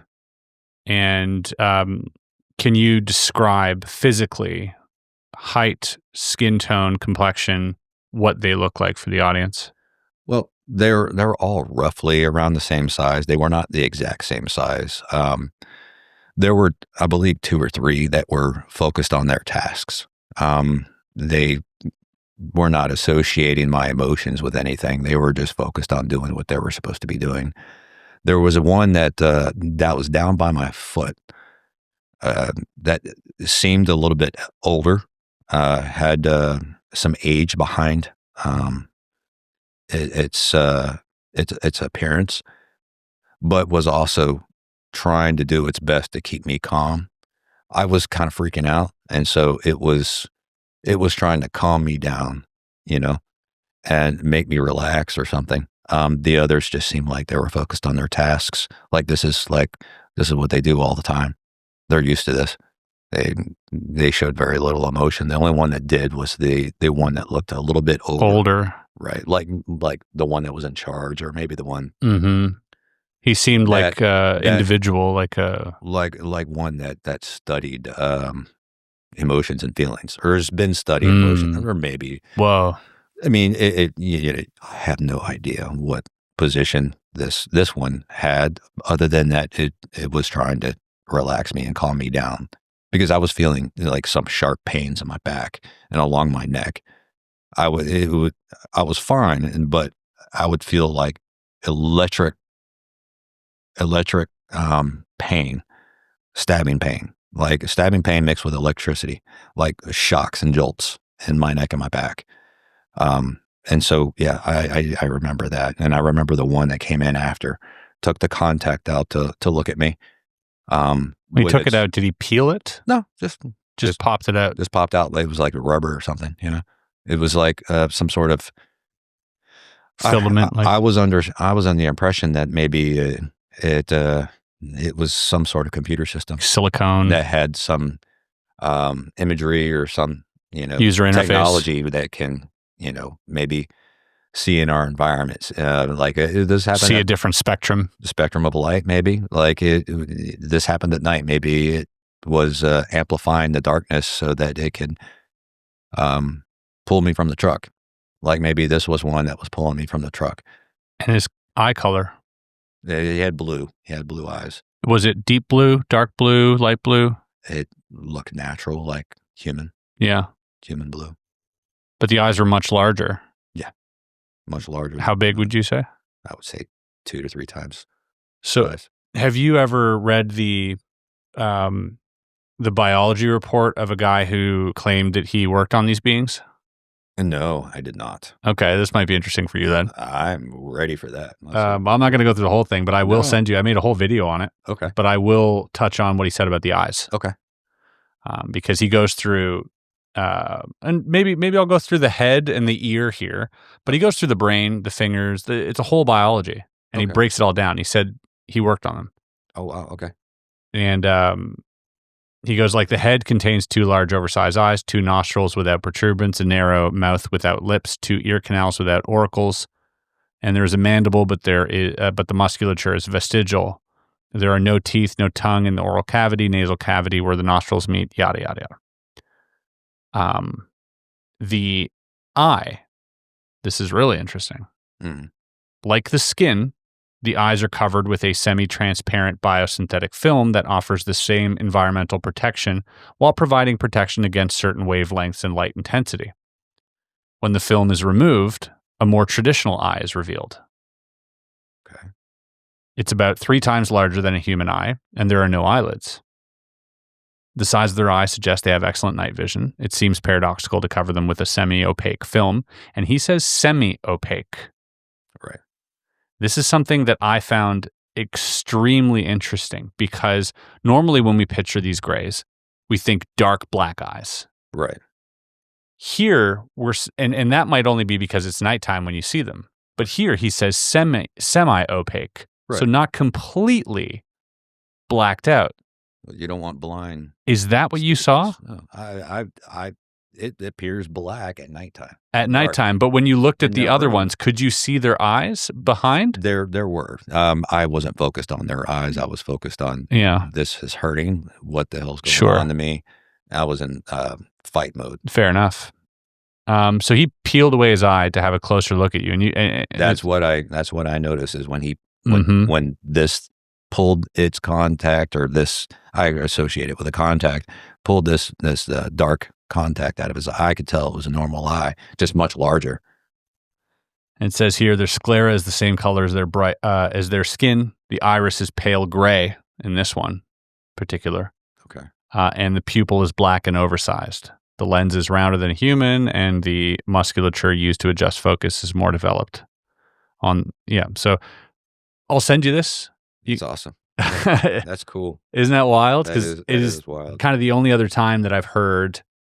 You mentioned their ear canal. Oh yeah, Not ears.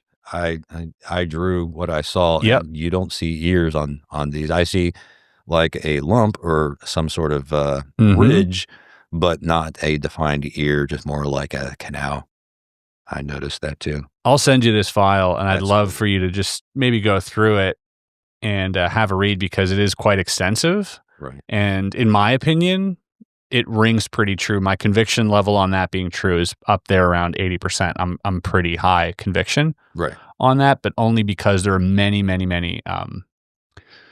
He's a credible microbiologist, molecular biologist, but also, in the technical terms, I've had molecular biologists be like, yeah, he's, definitely a guy that knows his stuff, but also, he mentions things like the skin, Yes. and it's filled with tons of pores, Okay. and that they kind of secrete their excrement through their skin. Okay. That's how their digestive tract works, and it gives it like a. Do you remember a smell on board at all? I remember a smell, but it was very similar to the way a hospital smells, like static, Sterile. static and clean, Oh, sterile. okay. Yeah. Okay. And I remember them wearing some type of metallic. It was mildly metallic, but also had different shimmers and colors associated with what they were wearing or along their body. Form fitting. Form fitting, yeah. Very form. Almost like they were put in front of a screen, and the clothing was designed to fit them perfectly, kind of thing. Whoa. And move and stretch, with their bodies. Yeah, no wrinkles or anything. No, yeah, very, very, no wrinkles, nothing to snag on something. It seemed like a suit to be worn while you're repairing electronics. You don't want your clothing to snag on electronics and damage the things that you're trying to repair. That's an interesting observation. Were they communicating with you at this point? Just the one at the end, and it seemed more telepathic.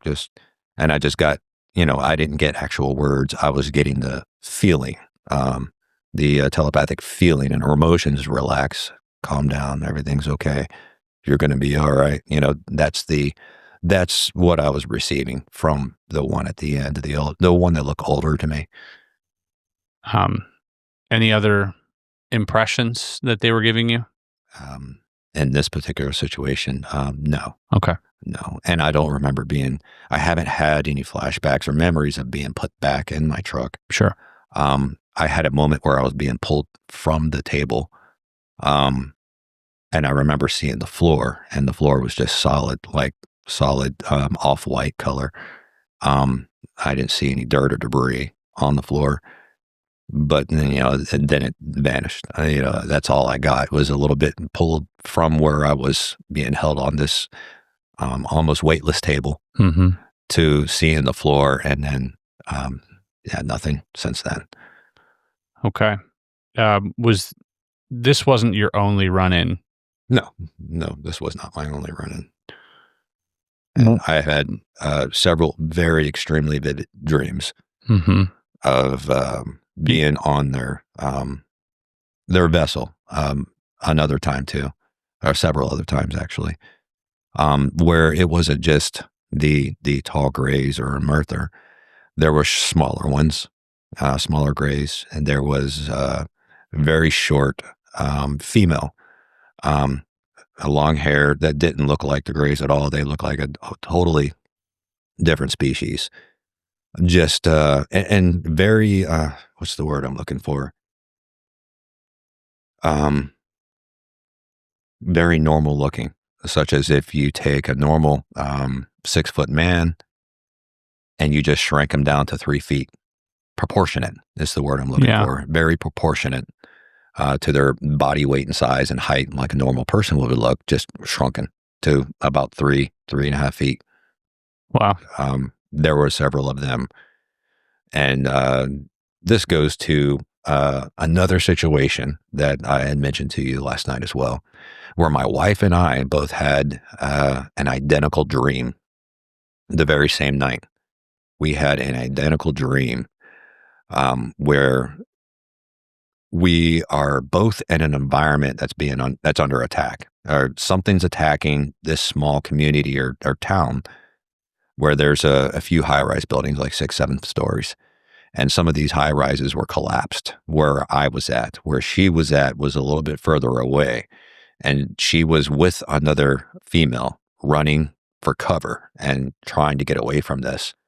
I was in a, what I remember as being in like a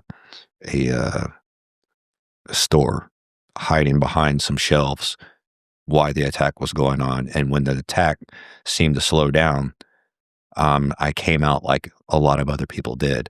And there was this destroyed structure building where they were pulling people out that were still alive. They were trying to rescue people. And I remember running over to help. And I helped one person out. And then a female came out, but she was completely nude. And I was helping her out. And she had no sense of embarrassment, no sense of notion that she was nude, it was going to affect anything. Not trying to hide herself, just acting completely natural, like it's normal for her to be completely nude. And I was helping her out. And then I remember some chaos happening off to my right, and some more attacks were coming. So I was helping her over the last concrete pillar that she was climbing over, and we ran together. And where I was at before, like this little the shop, was now collapsed. So I ran past it and further down the road into like a small house, and I ran with her there.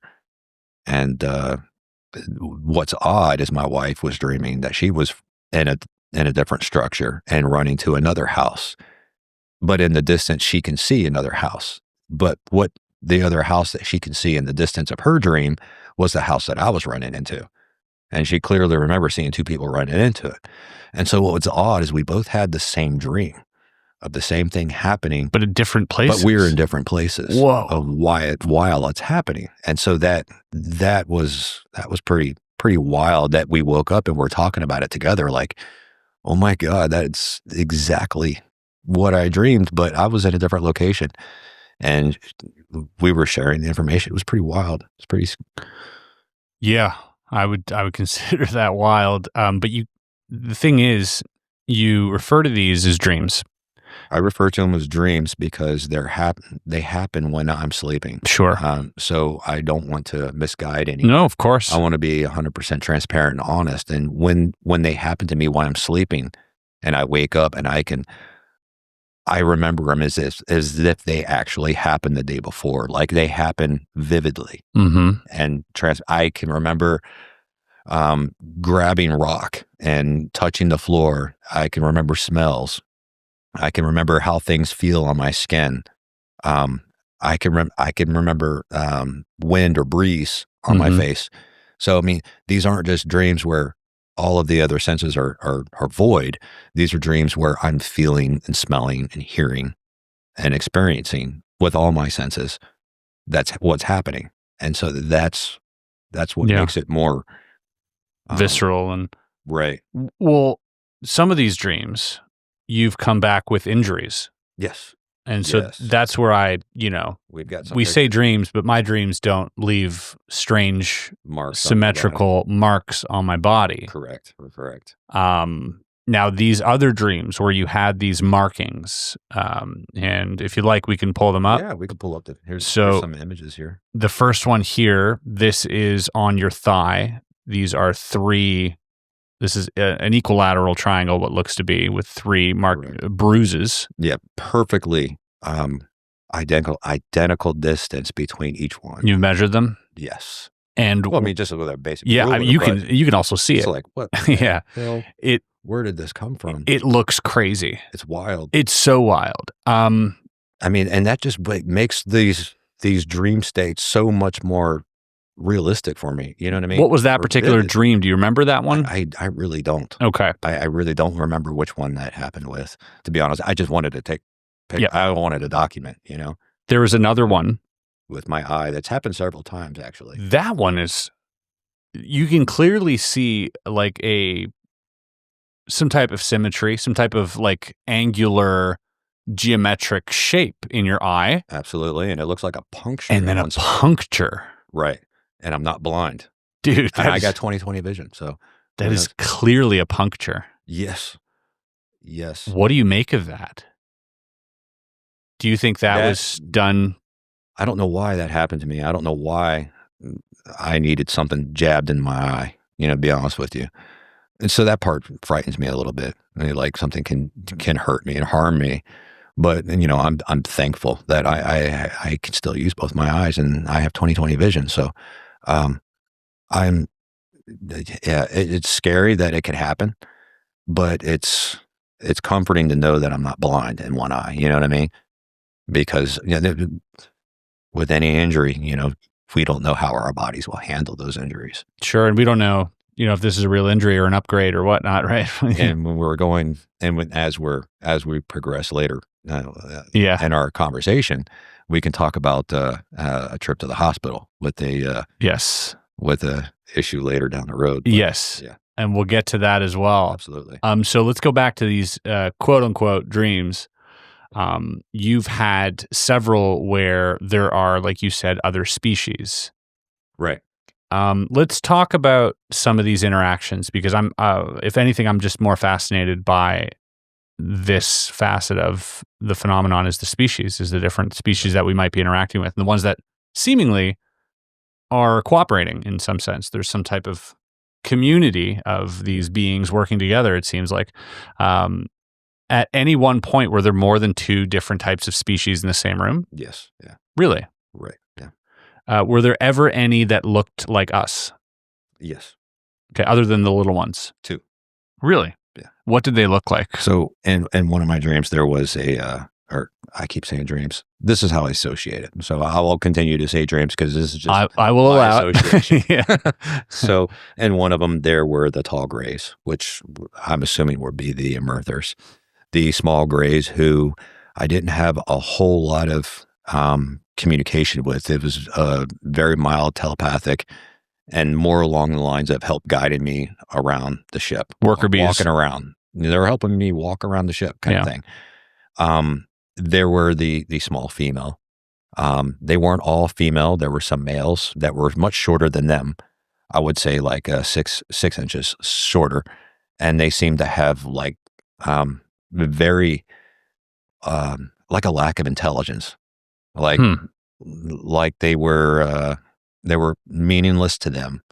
Like their males were just used to do the heavy lifting. They were nerfed. Yeah, there's something. It was odd. It was like a dynamic that was completely different. Women were in charge. Women were in charge, but I also found out later from a previous dream that is something that happened on their planet that affected male DNA, that their offspring, the males either didn't survive childbirth or birthing or and that the ones that did just lacked the ability for creativity and knowledge and grasping that knowledge. They're hard to train, hard to educate. Like some sort of thing happened. I don't know if it was a natural cosmic thing or if it was a war or something that took place that damaged their DNA in some way, where the males just either didn't survive. They were low in numbers. They lacked a lot of the ability to reproduce. Yeah. Mm-hmm. And that there wasn't enough educated males left to really help, their own people, Sure. And so the ones that were safeguarded from this, it seemed like to be the female side of the DNA was not affected. And so I was under the impression that they're here to try to collect some DNA to help their community, and because they don't want to die out, just like any living thing wants to continue to survive. So I think it's more or less a survival instinct for them. That's wild. Then there were talls. There were talls, tall blondes that I didn't associate or didn't speak with. And what were they wearing? Light colors. Yeah. Okay. But I wasn't having conversations with them.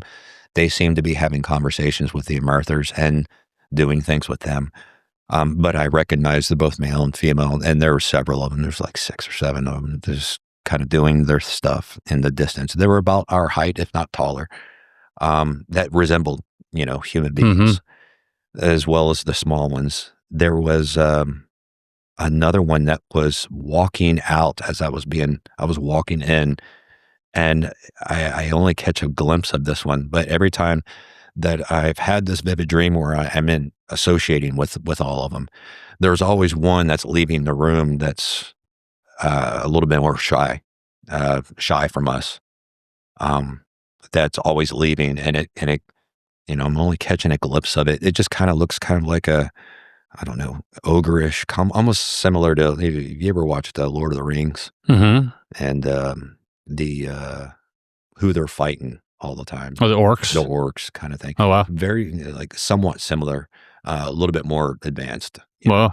And attire and things. Sure. But, kind of resembling some similarities within that. But it's, like I said, it's only a glimpse that I'm seeing every time of it leaving the room. And I was under the impression that their appearance can be a little scary based on how they look, but it's, them. And it was these type of dreams that you would wake up and have markings on your body? Correct, yeah. Wow, that is... And again, you're laying down in these dreams? No, you're standing up. The first encounter was when I was on the table. On the table. But then you're just kind of... And then several after, I've been allowed to walk around and just kind of scope things out and check things out. And I'm being guided by the small females and the small grays who don't communicate very much. They're just there to kind of assist. And they have a purpose, and they're very intelligent. But they, it was like they deal with this stuff all the time, so it's nothing new. Routine. Very routine for them. Whereas the small females, it didn't seem so very routine for them. So they were a little bit more communicative than the others. Wow. The Emerthers, when they would communicate, anything they would say to you would be of vital importance or of great importance. Like, they wouldn't speak unless it was important to say. Right, no small talk. They didn't waste time with things. It was just important. Well, one thing that you did mention in the interview with Linda Moulton Howe was you had the impression that there was some type of council. Right. Can you talk about that a little bit more? The Council of Five? It was a feeling, and almost like a telepathic, communication, that there was 5 that were part of this little group that I was associated with, and being where I was at with them, that there's the 5 of them were like their council. Right. Five So- of them as in 5 races, 5 species? 5 or species. Okay. Yes. Okay. Whoa. Yeah. I mean, that's, and those you had a sense were benevolent? Those were good? They were good, yeah. Okay. That's good. They're protecting us. So, yeah, having some protection Yeah. from others is a bit comforting. Maybe it was just said to me to be comfortable, but right. I didn't pick up any hostilities per se Or deception. from them. I did have an encounter with a human that was there as well and was a little agitated that I was present. A human. Human, yeah. What was his role? Or I'm her? unsure. I was guided into the room, and when this person saw me, this male saw me, was immediately like, "Why is he here? What's his purpose? He's not with our group. We're not." And it was upset, like pointing at me, and I'm like, I took it offensive and was like, obviously you can't do something that I can, and was just more or less like, you're taunting me, I'm gonna taunt you back. And then he turned and walked off. Who was he talking to? He was talking to the Emerther. And what was he wearing? Anything? He was wearing like it was a jumpsuit, like a human jumpsuit. Not like military? It was blue, like dark navy. Did he feel like he was military? Or Yeah, I got the impression it was military hairstyle, military appearance. Yep. Like some higher up somewhere. Maybe secret space program or something. Yeah, I don't know. Yeah. Whoa. Okay. I didn't recognize the person. Yeah. But I recognize his features as human. Yeah. And his attitude and the way he spoke as human. So yeah. I don't want to call anybody out. So I won't describe in detail what the appearance was. Okay. I don't want to divulge or threaten any other organization. I'm an American. Right. Okay. I love my country. And what are you saying? Was there some feature on there that would have given away what department this guy would have worked for? I'm just observing. You could tell. I could tell. Okay. This was an American. An American department. One of the American departments in some capacity. Huh. Whoa. Okay. But yeah, I don't want to describe this person in any kind of detail. Just, it was another male. Okay. Interesting. Well, that's interesting. You're giving me puzzle pieces here, so I'm pardon me if I'm trying to figure it out. I understand. I'm sure you do the same. Okay. So, I mean, this is all very fascinating to me. And, obviously for the listener, we're taking them through a whole journey here. And we're going, far beyond possibly what they're comfortable with. And like, we're talking about these things that are like dreams. You're waking up, you're having markings on your body, clear markings on your body. But now I want to get back to something a little more tangible again, a little more physical, is you keep having messages. Right. And you receive in 2016, you start receiving messages. Now, I wondered, when I was reading about your case and when I was hearing about your case through Dr. Drew and watching your interview with Linda Moulton Howe, I was wondering, why are these messages all in English? That was always same question I had for Jim Peniston. Like, why English? Why, what about another language? Or what about a language that we're not familiar with? Like, that doesn't make, unless it was absolutely intended for you. Which I believe it was. But otherwise it wouldn't make sense. Right. Right. I mean, if somebody's speaking to you in another language and you don't understand what they're saying, like, where are you gonna walk away with? Yeah, but maybe I'm saying questions. maybe you intercepted some transmission that wasn't meant for you, was like my initial thought. Like maybe something like that could have happened. Possibly, yes. But then also later on, you were given pieces of information that you told me were very personal to you. There were some translations that, kind of affected me because I felt it was very personal per se to me. Mm-hmm. And that was specific to you. It seemed very specific to me.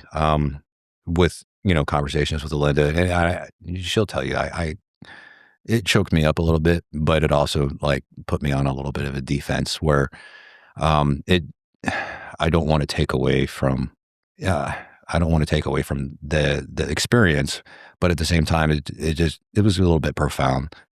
And maybe later down the road some of that more can come out, but I don't know. She'll tell you I was a bit frightened by some of it, and I mean, I didn't feel threatened or anything per se. It was just more of an emotional response. Can you tell me what it had to do with?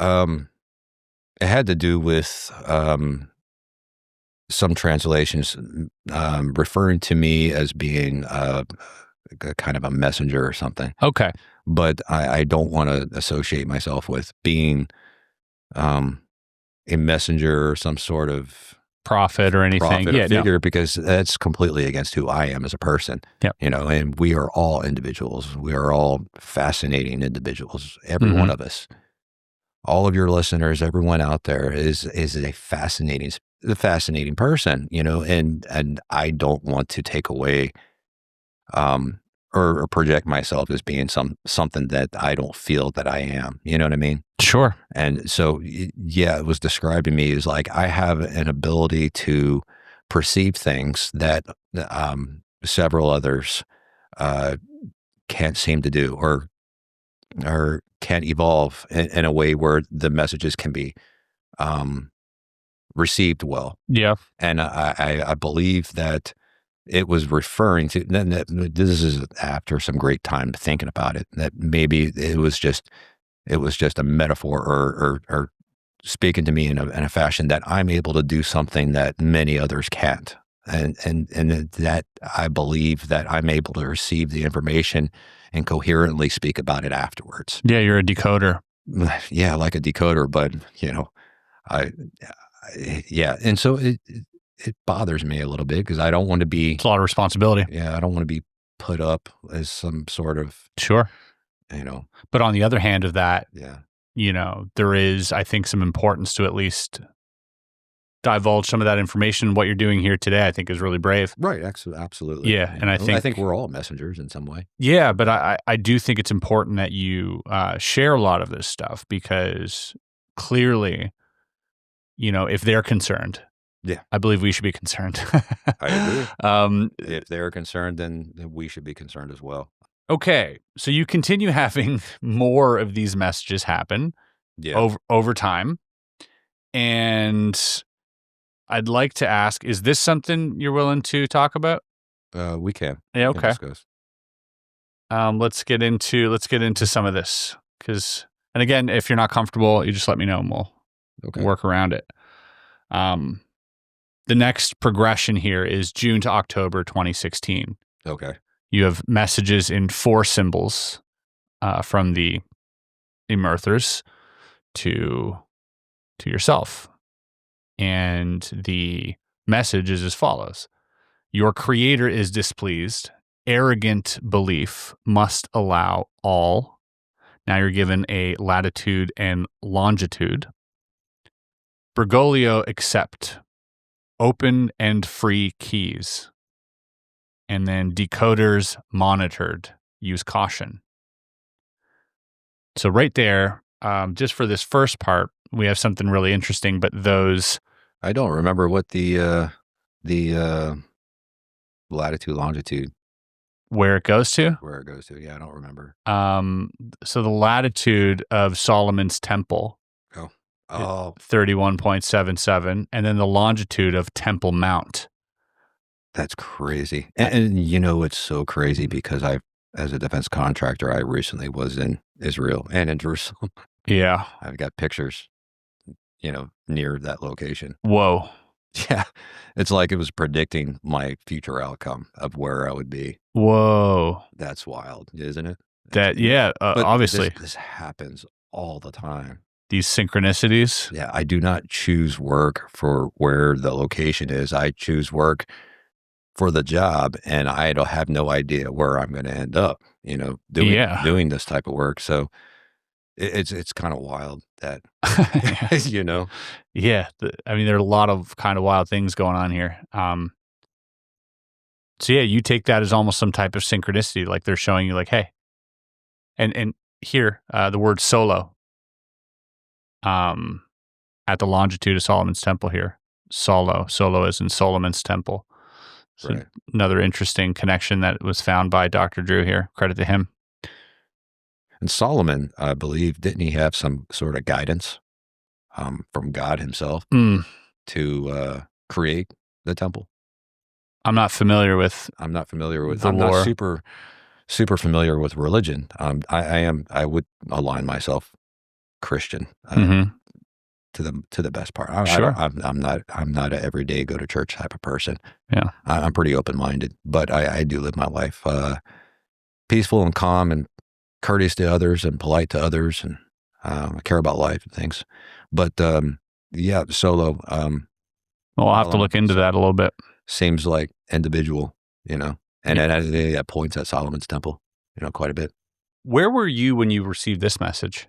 Do you remember? In March or 2016? June to October 2016. I believe I was in Colorado. Okay, and this was probably at night again. Yeah, it always happens at night. Yeah, when I'm sleeping. Bergoglio. I don't know Bergoglio. I'll look that up real quick if you don't mind. No, absolutely. I have no idea. It's Italian. Let me see. It's Italian, and looking at the letters that was translated by from Dr. Horace Drew is in red. Shows up as Okay, this is really interesting. Bergoglio, and then it says accept open and free keys. Right. And then in red we have Pope FR, as in perhaps Pope Francis. Right? One could make that assumption. Correct. Yeah. Well, Bergoglio is Jorge Mario Bergoglio is the birth name of Pope Francis. Okay. Wow. Yeah. No, back in 2016, when this is explained to me, like I said, I was getting lots of messages and lots of translations. So I'm remembering a lot more as we're talking about them, but they're not brought up in my head all the time kind of thing.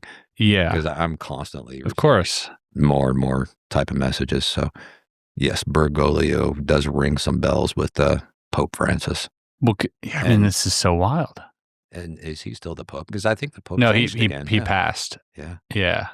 Pope Francis passes now, the Pope from Chicago. Did he pass, or did he just hand it over? No, he passed. He did pass away? Yeah, he passed away. Okay. Last year. I was actually in Italy, in Rome. Oh, wow. The day after he passed. Oh, wow. Yeah. That's crazy. I booked my trip to Rome. I was going to Rome. I was going to go visit the Vatican. Right. And I was like, nice. All right. And literally a day before, I see, oh no, the Pope is dead. Now I'm like, uh-oh. That kind of foils my plan to go to the Vatican. Sure enough, it was pandemonium, as you can expect. Massive crowd. Hundreds and thousands of people. The city got shut down, and I was in the midst of all this. That's crazy. Yeah, really insane. The day you're there. Yeah, I was there for the funeral. Like they paraded around his body around the city. And so I'm wondering if this is a metaphor. It says to free keys. Yeah. So I wonder if it means like you're no longer Pope. Hand over the keys to the next. Ooh. You know what I mean? Yeah. There's so many different similarities that, this came out in 2016, obviously way before. Yeah. He was even. Yeah. Before he passed. This essentially in 2016 pointed out that he was going to pass. And then the keys off to someone else. Sure, yeah. You know what I mean? The keys, yeah. And then it's so freaking wild. There's so many things that you just can't ignore. I do. This is the Da Vinci Code. Decoders monitored, use caution. That one terrifies me. That one bothers me as well. Yeah. Because the moment I heard that, I got concerned with I got concerned for the safety of Linda and Dr. Horace Drew at that point in time. I was almost at a point where like, okay, we need to put this on hold. I'm going to stop talking to people for a while because they're helping me, but I don't want to put them in jeopardy. They're important to me. They're good people, both Linda and Dr. Horace Drew. They're good people. They have good hearts. And the last thing I want to do is bring something negative towards them. And so at this point in time, I was kind of backing off from sharing. I was worried for them. And so when this translation came out, I was being cautious. Yeah. It's not just about me anymore. It's about others. And I don't want to bring anything upon others. So yeah, I remember that. But it does say Decoders Monitor use caution. It doesn't say stop. It doesn't say stop. You're correct. It doesn't say. So just let's play it safe. Stop. It says use caution. So caution should be taken with everything that we do in life, shouldn't it? Mm-hmm. Yeah, I take that as a direct message for sure. It then goes on to rebuild temple for all. Return our gifts. That's another scary one.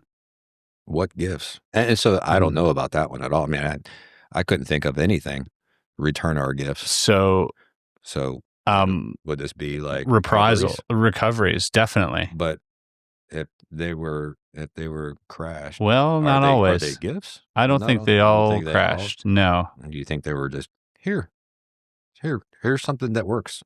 Play with it. According to other whistleblowers, I think David Gresham mentioned this too, that there are some that are considered to be, or at least looked at as donations. Donations for experiments? For whatever. They were left there intact with nothing on board type, and here you go. Oh, wow. Okay. In these sort of giving fields. Okay. And they were just kind of on these ranges or whatever it is, they were kind of just dropped there and like, here you go. But that would just be like a gift of a vehicle in my perspective of things. Here's an object. Is this object a gift? Or what do we consider gifts? Gifts are given with emotion. Mm-hmm. Gifts are given with intent. Mm-hmm. And gifts are given with meaning behind them. So I'm one that, like I said, thinks outside of the box a lot on a lot of different things. So I interpret a gift as something that could be used for knowledge, something that could be used to answer questions, something that could be used more or less per se with emotions and helping in some fashion. So what was this gift? Looking glass. Because I'm not thinking it was a UAP that was left behind as a gift. I'm thinking it was something more tech, some type of instrument. I get feeling and emotion and I get more out of it than that. You know what I mean? So there is talk that Eisenhower and the Majestic were given a tool, which is this looking glass, this crystal that was known as like the Yellow Book, or there's all types of different names for it. So a book. Book of knowledge. Yes, but essentially it was like a hologram that you could peer into different timelines. All right, like a magic 8-ball. Yes, exactly like a magic 8-ball, but that had like all these more detail. Yes, and that was the way that I understood it. And again, this is all just lore. I don't know if any of this is accurate, but the way that I understood it is it was given to them with the intent to disseminate that to the world.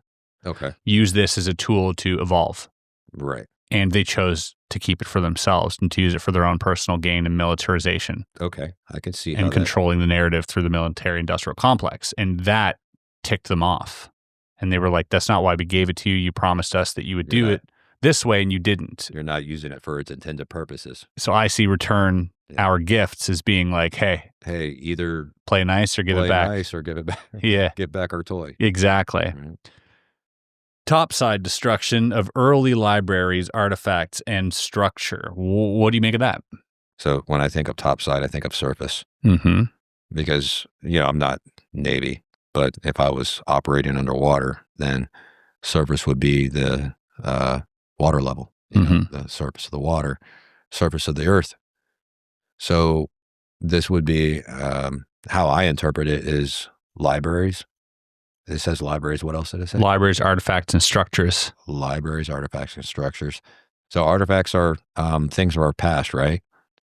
So I interpret this as our history, like maybe ancient civilizations that we're uncovering, in Egypt and things, and over time they become buried in sand. So maybe these are structures, or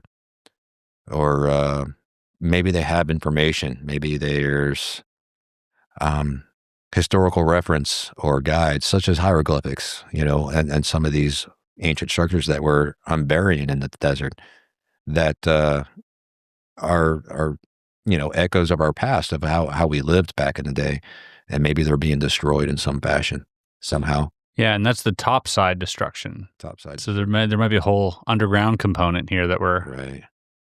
So I mean, I remember being in Iraq when we were operating out there. There's a lot of historical sites out there, and I remember some of the there were some peoples that were destroying and defacing ancient. I remember that ancient statues and things, because temples. Who knows? Maybe they're not well educated on the history of things, but maybe they're just trying to wipe away some of the history. And then I don't think that's beneficial to humanity at all. When you have when you have a view and you want everybody to view things the way that you view things, and you want to discredit anybody who has an outside view of things, then you're imposing violence and destruction to force people to see your view your way and your way only. And so I don't think this is a good way to think and good way to operate. So yeah, I interpret that as an arrogant way to force their beliefs upon everyone, kind of thing. Maybe that's what they're warning us about. Like, hey, stop doing that. So give us our gifts back. Stop destroying stuff. Right. Yeah. And then the capital letters spell out monde, which is French for world. Oh, okay. And the word defend, which again, pretty deep there. Defend our world. Right. Followed by must chastise or avoid study of dark energy until photon energy is mastered. And then in brackets, enlarge, squeeze, shrink, insert, charge. And then the capitalized letters spell it lunar. This one baffled me.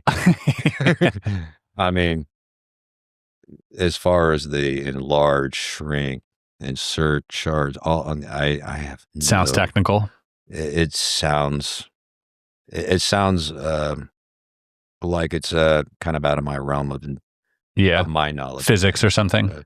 And I pick up physics pretty quickly, and I've never taken a physics class. It's just something I've always picked up quite easily, quite well, because I can envision things in my mind, such as playing billiards and pool. I didn't take classes on the physics of it. I paid attention and practiced the way the balls manipulate from each other, and how they strike and where they hit on the side rails to make my shots. And I'm quite good at billiards and pool. We should play all over. Yeah, in the military, usually we should play tonight. You want to play? I'm pretty good. But I did not bring my pool cue. That's all right. We'll play on an even playing field. We'll both use shitty pool cues. Yeah, we could use some house sticks. Yeah, I'll play. What's wrong with a few dings and dents and broken tips? We'll make something happen. Yeah. Okay. And then lunar, obviously something there. Photon energy. We talked about this before. And then avoid study of dark energy. So like we're looking into dark matter, obviously. I don't know what dark energy is. I don't think we know what dark matter is, but we're trying to, through CERN, I think, either figure it out, create it. Even, if you listen to Bob Lazar, he says that the creation of element 115, once element 115, the fuel is put into the sort of generator, engine, or whatever, it basically dissipates into or creates 116, from 115, and then it sort of disintegrates in that, or whatever it does, and then that creates dark matter or antimatter or whatever, and that's how the reactor. I'm probably butchering it. Last night when we were eating dinner, we were talking about this as I was talking to Dr. Horace Drew, and I was sharing some information with him, what I was seeing in my vivid dream state, and I was drawing pictures for him for what I was seeing, and what I saw was on a monitor that was embedded into the wall when one of these small grays had gone to it, and it lit up like a monitor, like a television monitor, like this here. And it was showing some sort of liquid metallic. And I'm quick to say, or a lot of people are quick to say, that's liquid mercury. Well, that's what we have here. But I'm not for sure that was liquid mercury. It could be some other type of liquid metal that we haven't discovered yet. But right. I believe it was some type of liquid metal that was stationary at the time when he brought up the screen. And it started up, and this liquid metal started rotating in a circle, spinning something that was similar to, when it was stopped, it was similar to like the yin yang symbol, the black and white S with the two dots on either side. It kind of resembled that appearance, but this wasn't, I wasn't looking straight down at it. This was at an angle. And I was interpreting the information kind of like that yin yang symbol, but with the liquid metal rotating, spinning, causing other things to rotate and spin. And it was charged in a way where it started to glow, some sort of plasma around it, and it was changing colors. So this was spinning extremely fast, and it was charged, electrified in some way that it was causing a glow. And I tried to articulate this in sketches and shooting this over to Dr. Drew. We'll bring it up here. And yeah, we'll definitely bring that up. I would love, what's so cool about this as well, Jeremy, is that everything you're saying and everything that we're looking at right here, like there's a hive mind out there right now. It's watching this with us. Okay. And this is the whole of the internet. There are brilliant people watching this. There are people who are studying advanced physics and sciences and all the soft and hard sciences.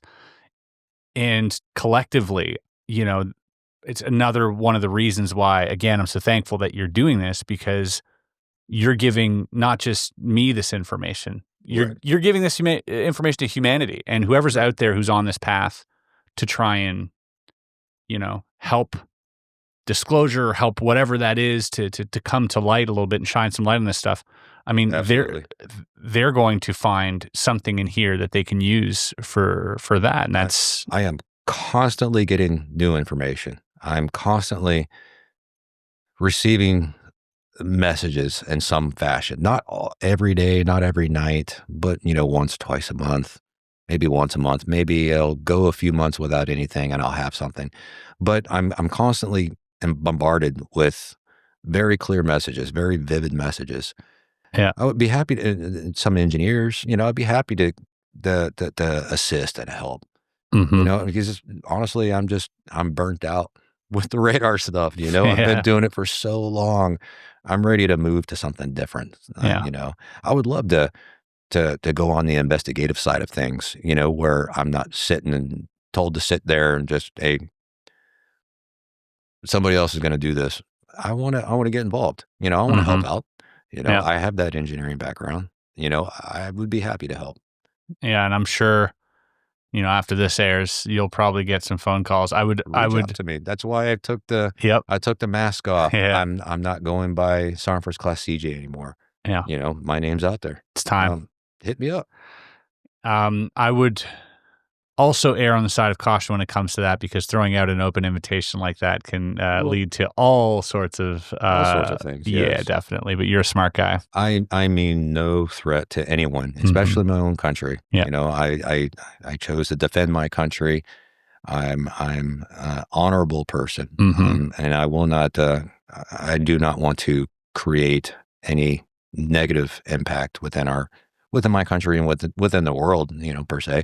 So yeah, I'm not going to divulge things that I'm not supposed to talk about. Yeah. But, I think some sharp minds getting together and just working out things would be great, All right, let's continue on this. Creator will stand aside. 14 guardians remain on. Okay. Creator will stand aside. Creator will stand aside. Don't like that. 14 guardians remain on. Now, I wonder if this is a reference to Ike's embedded citizens. But also here we have in parentheses Space Force, because that is what we refer to the Space Force officers as guardians. Okay. So that's why I think Dr. Drew said, 14 guardians remain on. But 14? Yeah, I want to see something here. And this is, okay. This is way before the Space Force, though. When did Space Force? This is a couple years ago. A few years ago. Yep. Not 2016, right? No. So that's just interesting. Is it related? Is it not related? I don't know. Or maybe this group of 5 expanded to 14. Yep. And maybe the creator of the group will stand aside and allow them to work out, Yeah. I don't know. Or some creative or program or something. Yeah, this one's throwing me off a bit. Definitely enigmatic. Maybe some of your viewers might have some opinions about that. Maybe they can write and the bottom we could read this later. There would be a lot of that. Interesting. I guarantee you. Yeah. So type in what you think this might be, because I'm not sure. Creator will stand aside. 14 guardians remain on. Yeah. So I don't know what that would mean. I really don't. And then 2 vaults for examination, which, okay. And then, we, Dr. Drew here, again, Dr. Drew is connecting dots that, Creator will stand aside. 14 guardians remain on 2 vaults. Remain on 2 vaults for examination. Vaults. And so he said vaults under the Temple Mount, perhaps, was his suggestion. Okay. Dr. Drew's here again, just leaping. He's brainstorming. Yeah. Yeah, exactly. He's brainstorming. He's really good at brainstorming. He really is. Yeah. And then black 68 times 6, and then in parentheses 9. So he thinks black symbols will create a picture, 68 or 69 per line. And that's when, he took the liberty of making these images. Where the boxes and lines create images. Yeah. And it kind of does. This is like another little morph into things, where the boxes and lines don't dispel very thorough information, but they're displaying imagery. Yeah. That's wild. And that becomes like a 4th dimensional thing, perhaps. Maybe if we can put these into some type of because on 2 dimensions, they look almost like an image. There's almost something there. It's not quite perfect, right? Right. Maybe if they were lined up? Maybe if there's a different way. Another pattern. Exactly. Another shape. I think of the movie Contact with Jodie Foster. They don't line up. They do. If you think like a pagan. Every 3-dimensional page contains a piece of the printer. There it was all the time, staring you in the face. Buried within the message itself is the key to decoding it. Okay. Yeah, they were given 6 sides of a cube, essentially, to put together. You're good at those. So, yeah. You're good at those puzzle boxes. Maybe you can take this. Yeah. And then copy it the zeros and ones precisely how it is, and maybe adjust it. And I mean, you're good at this. Maybe you can solve that. Yeah, maybe I can just help someone solve it, perhaps. But yes, I would definitely take a crack at it. I'm also going to leave the website where you can find all of this below, which is Crop Circle Connector. Right. Maybe some other listeners, have the ability to do this. That would be fascinating. It would be fascinating. I mean, it's so fascinating, as this happens, it still blows your mind that, if anyone sits back and thinks about it when they go to sleep. Everybody has dreams, right? Everybody does. Can you imagine if you close your eyes, if everyone closes their eyes for a minute and think about having that dream, waking up, grabbing a notebook and a pen or pencil and start writing down these boxes and lines that you see. And then you look at it as like just gibberish because you're not fully awake. And then you go back to sleep, and in the morning you shoot this over to somebody who's able to translate it, and it turns out to be something like several different meanings, several different messages all in one, and how they line up with so many other things. I mean, it's essentially like it's like a micro nuclear bomb going off in your head of how impactful that it could be. You know what I mean? I mean, I'm sure people have had vivid dreams before, but these happen all the time with me. All the time. Are you afraid for your life? At times. What makes you afraid for your life? Well, the messages? Or sharing them? Sharing them is what it worries me a little bit. I don't want to put the family in jeopardy. I don't want to bring negativity to my household.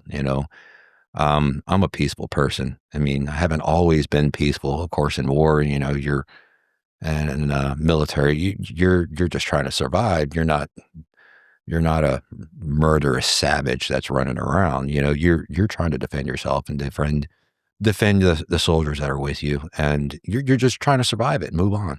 And trying to do your job. You want to serve your country and serve it in the best capacity you can.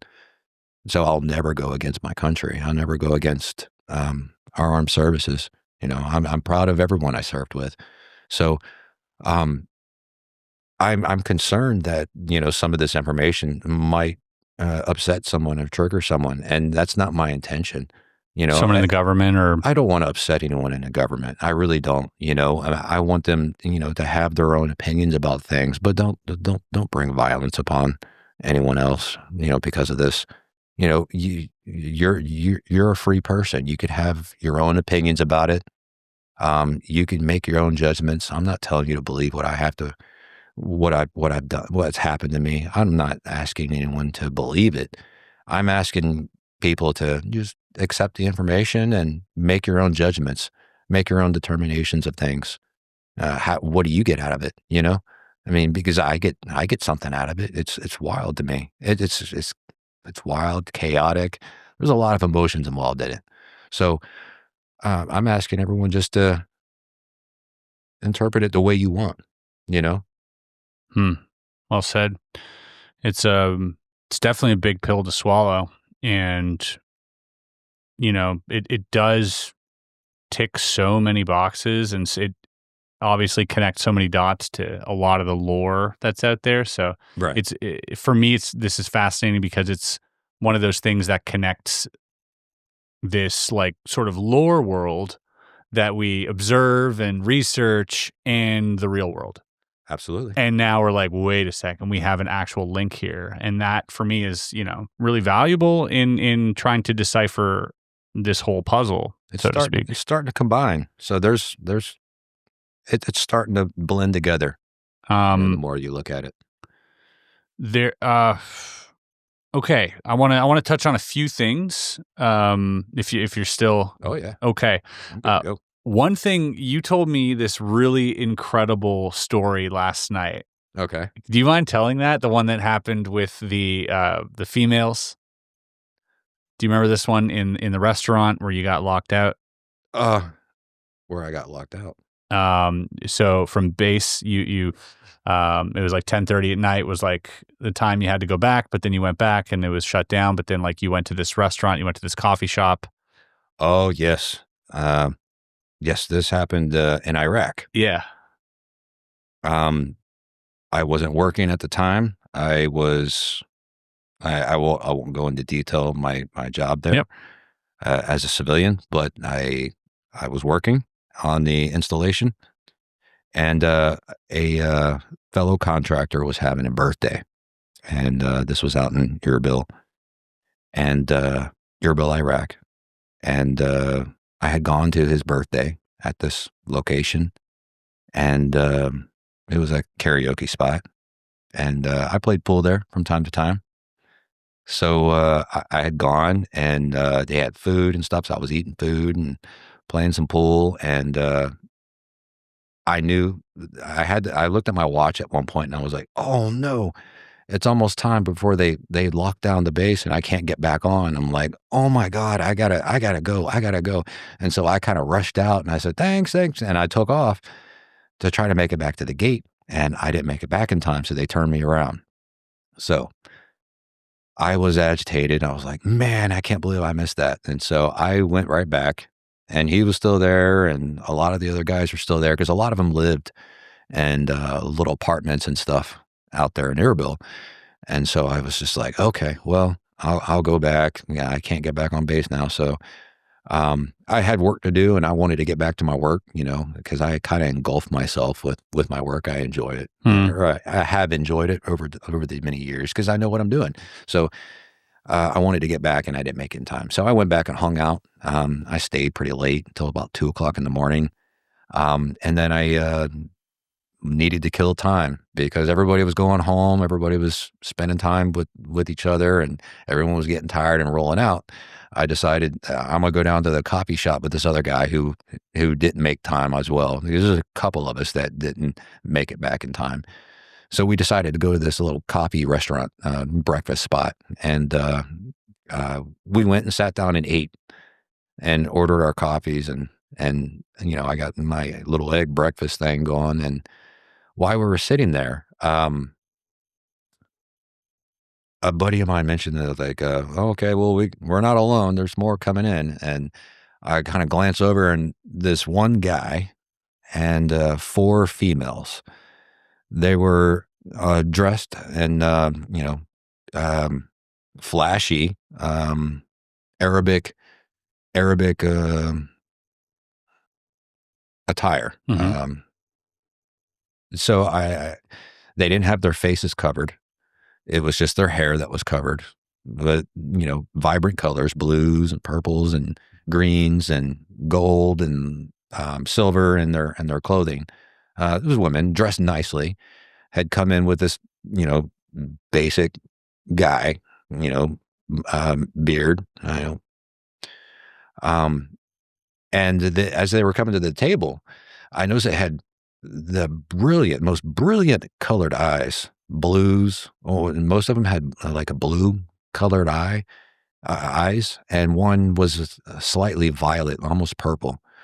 And it was like, they were staring at me, and they had beautiful, beautiful eyes, a little bit larger than mine or yours, just a little bit, barely noticeable. But I just could not get over how bright and brilliant they were, and it was like mesmerizing almost. And they were just staring at me, and they walked right by the table, 2 of us. He's sitting across, from me, and he's just kind of glancing over, like, why are they staring? And he didn't say it out loud, but he's thinking, like, why are they staring at you, dude? Like, did you say something? And I didn't say nothing. And then they just casually sat down. They didn't say a word the entire time that they were there. They never opened their mouth to speak. This guy ordered everything for them, and all they ate was vegetables. All they ate was vegetables. The guy, he ordered like lamb and some other stuff, and he got a coffee. They were just drinking water and eating vegetables. And it was weird for me, but while they were sitting there, they just kept staring at me. All the women at the same time. Not at the same time, but at different times. They would look over at me and then look at each other and look over at me, almost like they were communicating without verbal communication, but communicating, nonverbal. And then I just kept hearing in my head, why are you here? Do you need help? What's your purpose? Like, why are you here? I kept hearing this in my head. Nobody else could hear it. He couldn't hear anything. And he's sitting across from me, and we're trying to talk quietly, like, dude, they're not saying anything. And it's like, I know they're not. Nothing's coming out of their mouth, And this guy already knows exactly what they want, and they're not speaking. And the guy's looking at them and their eyes, they're looking back at each other. And then the guy's looking at me. I'm like, what did I do? Why are you staring at me so much? Do I look like an American that bad? I mean, yeah, I already know I don't fit in, but, I tend to just wear just plain regular clothes, try to blend in as much as possible. I don't want to stand out, as the American and I don't want to stand out too bad that night. I wouldn't even plan on going out, but I did. And it was just odd that they never said a word. The only one who spoke was the guy. And the guy just seemed normal. And you kept getting psychic interactions. I kept getting messages like, do you need help? Why are you here? What's your purpose? What's your purpose here? They sound curious. And I'm hearing it in my head, but not audible. And you asked your friend if he could hear it? Is it, do you hear that? I mean, I don't hear, they haven't said a word. It's been dead silent. Only he's been talking. He's like, that's all I've heard is him talking to the waiter and stuff. And I was like, he's not hearing it in his head like I can. And so I'm like, okay, well, I don't want my friend to think I'm crazy. So I'm just going to keep this kind of to myself, but they're talking to me in my head, like asking me if I need help or anything. And I'm just, in back of my mind, I'm not verbally saying it, but I was like, no, I'm okay. I'm good. I'm just, you're saying it to them? I'm saying it in my head. Back. I'm trying to. I mean, I don't know if the message was received or not, but I'm thinking it in my head. Nope, I'm good. I'm all right. Just gotta wait a few more hours so I can go back to work. I'm just saying that in my head. I'm not speaking it. Yeah. I don't know if it's being you don't know if it's being picked up. Yeah. I don't know if it's being received, but I just kept getting like, do you need help? Do you need help? Do you need assistance? Why are you here? Oh, man, what's your purpose? Yes. She'd be like, yeah, help me out. Yeah, it was a bit intimidating. Yeah, I bet, dude.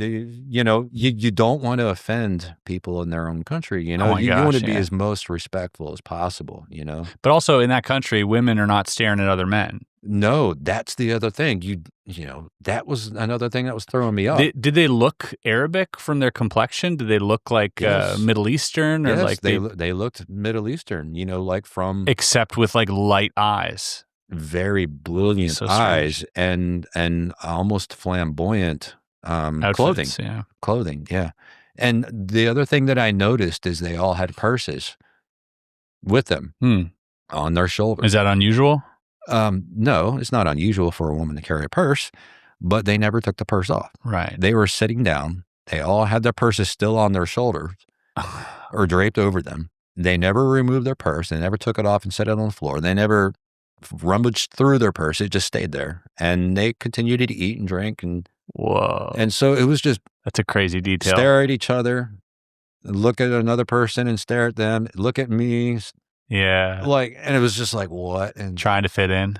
Yeah. Okay. So then they get up and leave. Is that it? They leave before you? They left before us. So, I mean, they finished eating and drinking their water. Yeah. And he paid, and they got up and were leaving, but as each one passed me by, they just staring me down. I mean, not aggressively, I didn't feel any sort of feeling or emotion behind it, and like nothing negative. Absolutely nothing.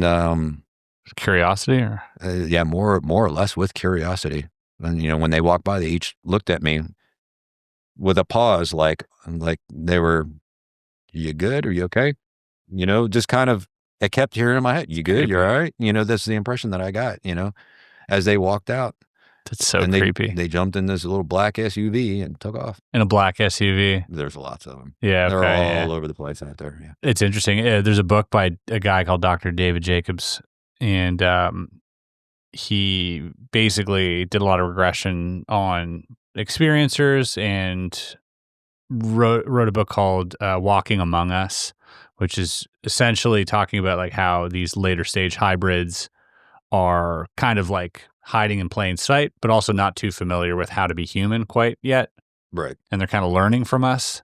And so I hear a lot of these quirky stories of them emulating what people would do, but not entirely getting it right. Right. And so one of those instances might be like keeping your purse on the whole time you're eating. Like, right. It's such a dumb detail.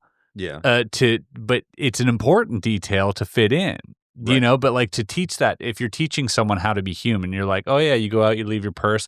You don't always, maybe you forget to mention, oh yeah, while you're eating, put your purse on the ground, pick it back up before you leave. Right. Like these are just small details that I can see someone overlooking who's trying to assimilate and trying to look human, you know, or right. There was another story that Nick Pope was here, and he got a call about this group of people looking very strange, and they all get together to buy a single pencil at an art store with like a big denomination bill. Right. A single pencil, and they're all kind of like looking, and then the lady's like gives them their change, and they didn't know what to do with the change. They didn't know what to, like, and so like there's this interaction like, ooh, we're gonna go buy a pencil. That's what humans do, or whatever, and then not know that what is this? What are they giving me? Like having no concept of like that. Yes. So you hear, I'm showing I want this one thing, but you're giving me a bunch of things back. Well, yeah. I'm confused. Yeah, they're all buying one. Like it makes no sense, and she was so scared that she ended up calling like the UFO hotline or whatever. Yeah, when you got a group of people all standing in line to Throwing buy you one off. pencil, Yeah, throws you off. that would throw out some red flags in your brain quite a bit. You know. Yeah, it just feels uncanny. 4 people. Yes, we're only here to buy this one pencil. That's very similar. It was like to 10 people. It was like a lot. It was a whole bunch. Yeah, it was like a whole bunch of people. Like we're all here to buy this one pencil. Yeah, exactly. That's wild. Yeah, It's wild. But you read a lot about those type of interactions where you're like, man, it's just you're just adjacent to being a normal person, but there's something off. There's like some uncanny valley happening. There's something glaring right in your face. Holding that purse the entire time. So the purse the whole time was something that just threw me off. Yep. It was like protected with that one arm the entire time. Like nothing can happen to this purse. It must stay right on me this entire time. Almost like it was a life support thing. You know what's funny? You know what I mean? There's probably nothing in that purse. There could be nothing. They're probably just like, or it trying to look human, be like, I need this purse, but maybe it's something to protect themselves with. Maybe. Because they're not familiar with human interaction. Yeah. They're not familiar with Muslim way of things. Sure. And especially women do not stare at men like that, with their faces uncovered. Yeah. And they didn't look drunk or anything, did they? No, or like, no. No, they did like not 2 in the morning. What are you doing? They were sitting upright, perfect posture, staring at each other, very casually eating, not rushing, not sipping their water with elegance, staring at me and, not just staring. When they walk by, they stopped walking and were staring at me. Just in a more mesmerized, questioning way, You don't do that over there. That's not a common behavior. It's a behavior that really stands out, is uncommon there. So, and I was trying to avoid staring back. So I was like, yeah, it's awkward. I don't want to offend anybody, but it was wild. It was so wild. And the guy that was with them, he was not in charge of them whatsoever. He was just there to help. And that's another characteristic that jumped out at me, because usually men are in control of everything. I see. Over there, with a group of women. He was also Middle Eastern? Yes. And that's something that was uncommon to me, because usually when let's say a coworker or a boss takes some of the ladies out for a dinner, he's in charge. He's both protecting them, feeding them, and is usually in charge of the situation. Yeah, a bit of a chaperone type deal. Or he seemed like he was being chaperoned by them. Oh, weird. Like they were in charge, but not saying a word. He ordered everything for them, but they didn't say a word. It was like I never heard their voice. Maybe they were controlling him. Besides in my head, but it was all the same in my head, They just grabbed some random human and they're like, we're hungry. And you're going to order for us. You're going to do exactly what we asked, Hey, it's not a bad deal. 3 beautiful Middle Eastern women taking you out, 2 of them or 4. Yeah. I mean, hey. It was wild. Might be a good time. That's crazy. Gosh. Yeah. These interactions fascinate me to no extent.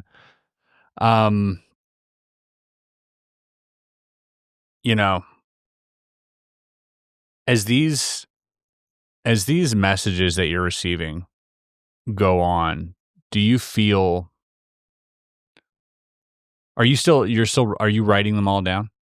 I have, yes. Yeah. Not all of them. Not all of them? I mean, I do at times have moments where I just need to take a break from it, you know? It's hard to imagine, but it's taxing. It's taxing on your you don't want to lose touch with yourself as well. You know what I mean? And so there's times where I just didn't, write them down. It was like, okay.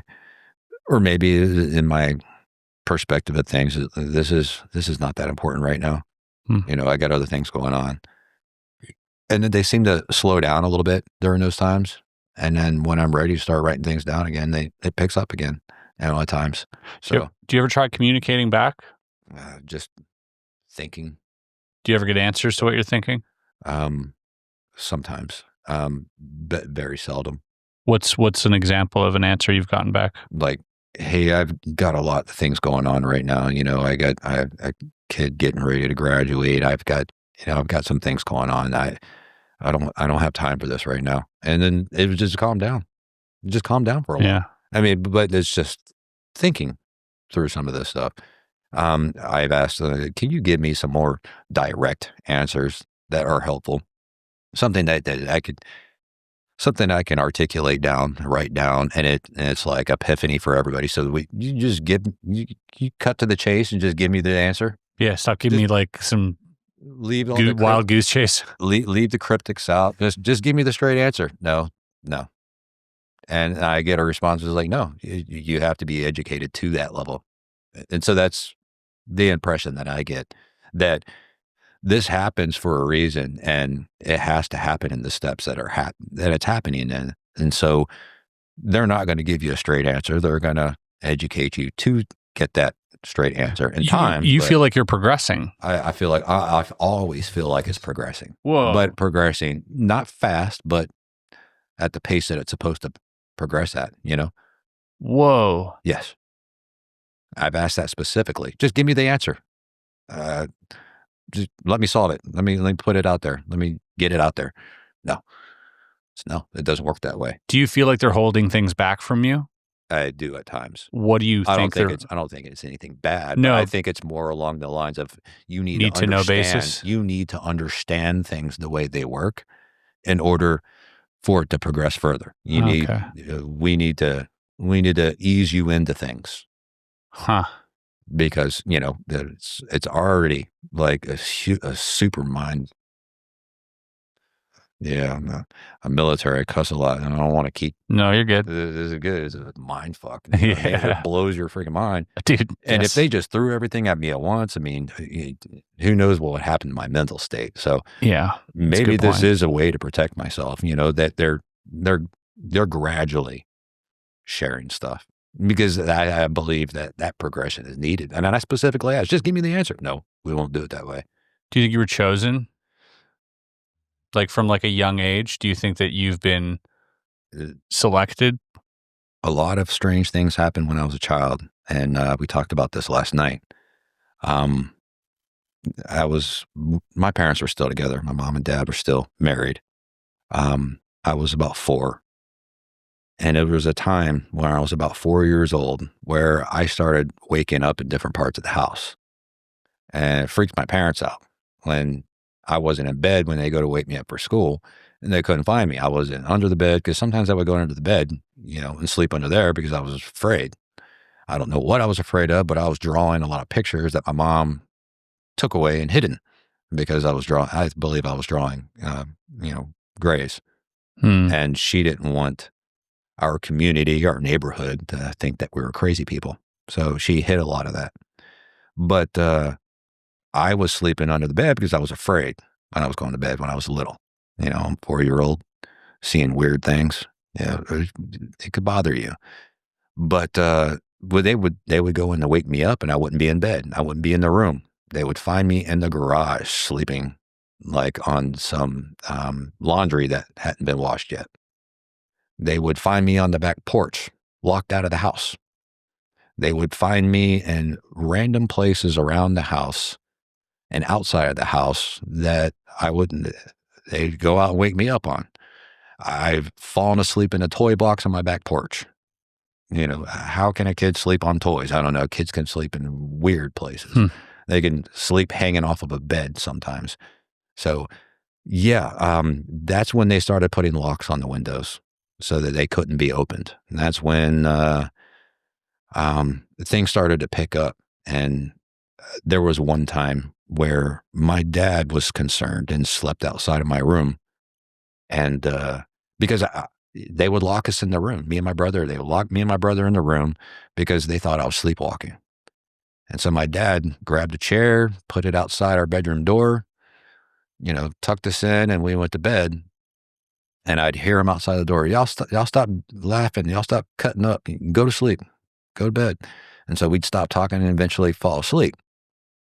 Well, this particular time, he was sleeping outside of the door, and he had gotten up a couple of times to stand up and stretch his legs and then lay back down and get comfortable and go back to sleep. But this morning, they go and unlock the door to go wake us up, and I'm not there. Well, the windows are all locked. I've been locked in my room, but I'm not in there. And they couldn't find me for a while. I believe it was like 30, 45 minutes. They're starting to lose their mind. They called the police. They thought I had been kidnapped, but there's no way anybody could have gotten in. They don't know how I disappeared. And so they're looking everywhere. And when the police show up, they're taking information. There's a couple police officers that were there from what I remember. And as some of them started to go scour the road or the area, one of them walked by my dad's car and saw my foot hanging out from some of my dad's work clothes. And I had fallen asleep inside my dad's locked car in the back seat. I was sleeping in the back seat of my dad's car under some of his work coats. He was a security guard at the time. He was one of his jackets I was sleeping under. And they were trying to get the door unlocked. My dad was looking for his keys. He found his keys and they unlocked the door and got me out. How'd you get in here? The door's been locked. And my dad found his keys like in the closet where he keeps them up top, where he keeps his hats and stuff. He just puts his keys up there, easy for him to grab. And yeah, I couldn't reach that at 4 years old. And I couldn't lock myself in and go back and put the keys back. You know, I ended up in a locked car. Out of your locked room. Out of a locked room. Yeah, in the back seat of my dad's car at 4 years old. You think you were abducted? You know, that's the impression that I get. And it screams that, but, you know. No confirmation. I can't prove that. I'm not going to try to prove it. I'm just going to point out that, you know, my mom brought this up and she said it bothered her and she was worried. And she was pretty freaked out at this point. And so, you know, she told me she was praying and doing a lot of things, trying to get some help. And it eventually stopped, you know, it stopped happening. And everybody like calmed down, you know. Wow, it was a real ordeal. It was quite a while. It was like with the police involved and everything. This was like incredible. A 1 month time frame or so in my young terrifying. Child. Yeah, 4 years old. But you do have some proof of something, and that proof you have in you, I would say. Yes. Okay, I see where you're getting at with this. So it wasn't a while back. I sometime 2021. Right after I retired from the military, and I was going through my BA stuff and we were looking for a house to buy, place to settle down. And I started feeling having some abdominal pains, some strange abdominal pains. And I thought that there's, you know, either my appendix was about to burst or something was going on with me. I needed to get to a hospital and get checked out. So I took off, drove to the hospital, military hospital on base. Went to the emergency room and was getting checked out because I told him I was having a lot of weird abdominal pains. It wasn't feeling right. And it was intensifying and stuff. And so they were thinking that maybe something was going on with my appendix or something. So they went and they put me through some type of medical scanners. I want to say MRI or something. something similar to that effect. They took some x-rays and got me through an MRI. And while they were going through this MRI, which I think it's an MRI, I could be wrong. Correct me if I'm wrong. Forgive me if I'm wrong. But I guess it takes scans around like in a 360-degree location of your body. And it takes hundreds or lots of images so that they can see how things are affecting me and my body. And while they were doing that, they discovered a anomaly in my left hip. It was similar to the size of a BB, but maybe squished down a little bit. And it was about, half my fingernail, my pinky fingernail, not very large, I would say half the size of a dime. Is it metal? It's metal. They said it glowed in a way that was metal.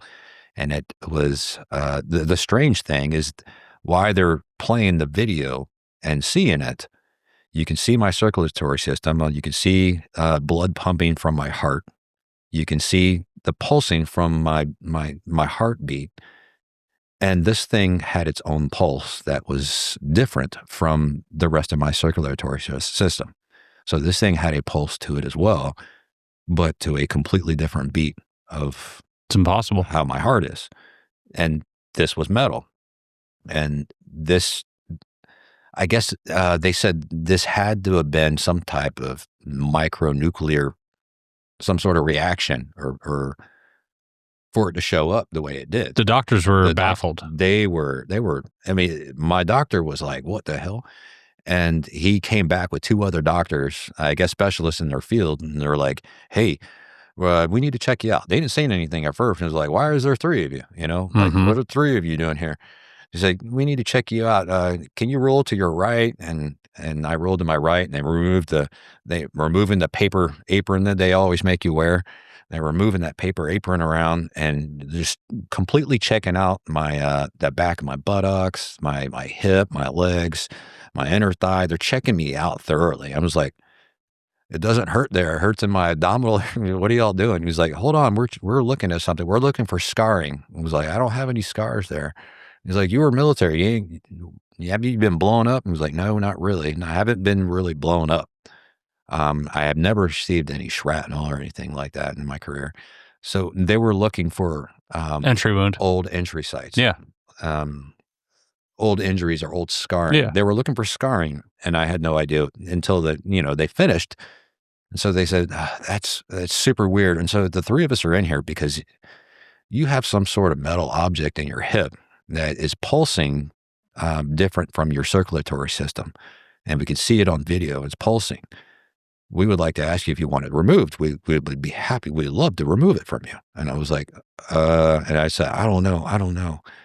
I had to think about it, and the more I thought about it, I said, no, I'll have to talk with my wife first. And she's not here right now. So I'll talk with her and I'll get back to you later.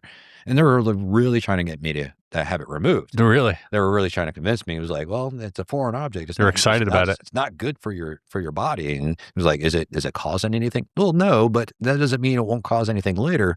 And they were just trying to convince me, like, from a health perspective, you don't want metal and foreign objects that have some sort of, energy associated with them in your body because it's not good for you. Yeah. And so they were going through my medical records and everything, trying to figure out what this is and where it came from. And there's nothing. And so they were really trying to convince me to have it removed. And as I was thinking about it, it was like, it's there for a purpose. It's not causing me any bodily harm. Why do they want to remove it? And it was like, well, maybe they want to remove it and study it and I'll never hear from it again. So, and maybe it was put in place for a specific reason. So I decided, no, I'm going to leave it there. And I talked to Linda Moulton Howe about it. She said, it's there for a reason. You don't want to remove it. And so I said, okay, all right. Well, I told the doctors I'd give them a call back after I left, and I called them back and said, no, I'm just going to leave it there. It's not causing any problems, and I don't want to cause myself any more pain just so you guys can remove something and mess around with. So I'm just going to leave it there. And they were like, seriously, really? We really want to check this thing out. It looks crazy. And so I was like, no, I know, but I'm just going to leave it there. So it's still there. It's still there. Yeah. I don't know if it's there. Yeah. That's the thing. You can't feel it on the surface? I don't feel anything. It's like in the hip? I want to say about an inch deep. In the bone or in the muscle or in like some type of ligament or something? In the tissue? It's not in the bone. It's just in soft tissue somewhere. In soft tissue somewhere. And it's far enough where I can't feel it when I'm pushing. So, yeah. You know what I mean? I had no idea it was even present. Also, you know damn well as soon as they take that out, you're never seeing that thing. Yeah. Yeah. As soon as they take it out, it's gone. Classified. Happened to John Ramirez. They wouldn't even show me. I'm sure. They were a little too excited about it. Happened to John Ramirez. Oh, no. At the CIA. He, had these frequent nosebleeds. He fell back on his chair or something. So they gave him like an x-ray and they saw that he had scarring tissue from sort of like an incision up in his nasal cavity and some, it seemed like fragments of something up there. And they're like, have you ever had an operation? And he's like, no.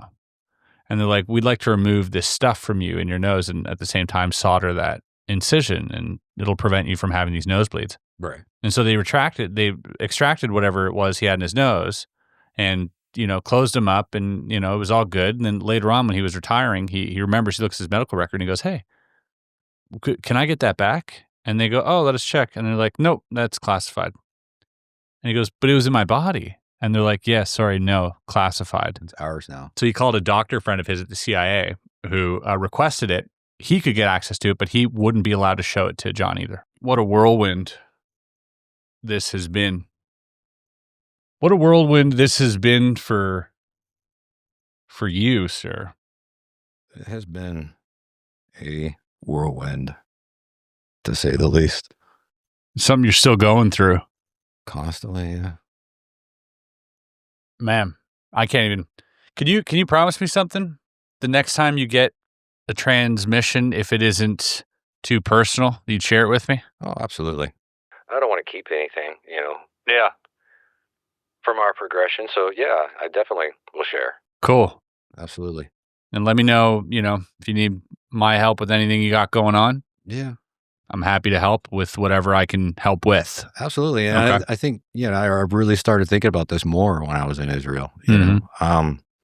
Do I want to keep doing the same boring job forever? And so I worked long hours out there and very little time off. But some of that time off, I would use to sit at a park and just watch people interact. Walking their dogs and things, and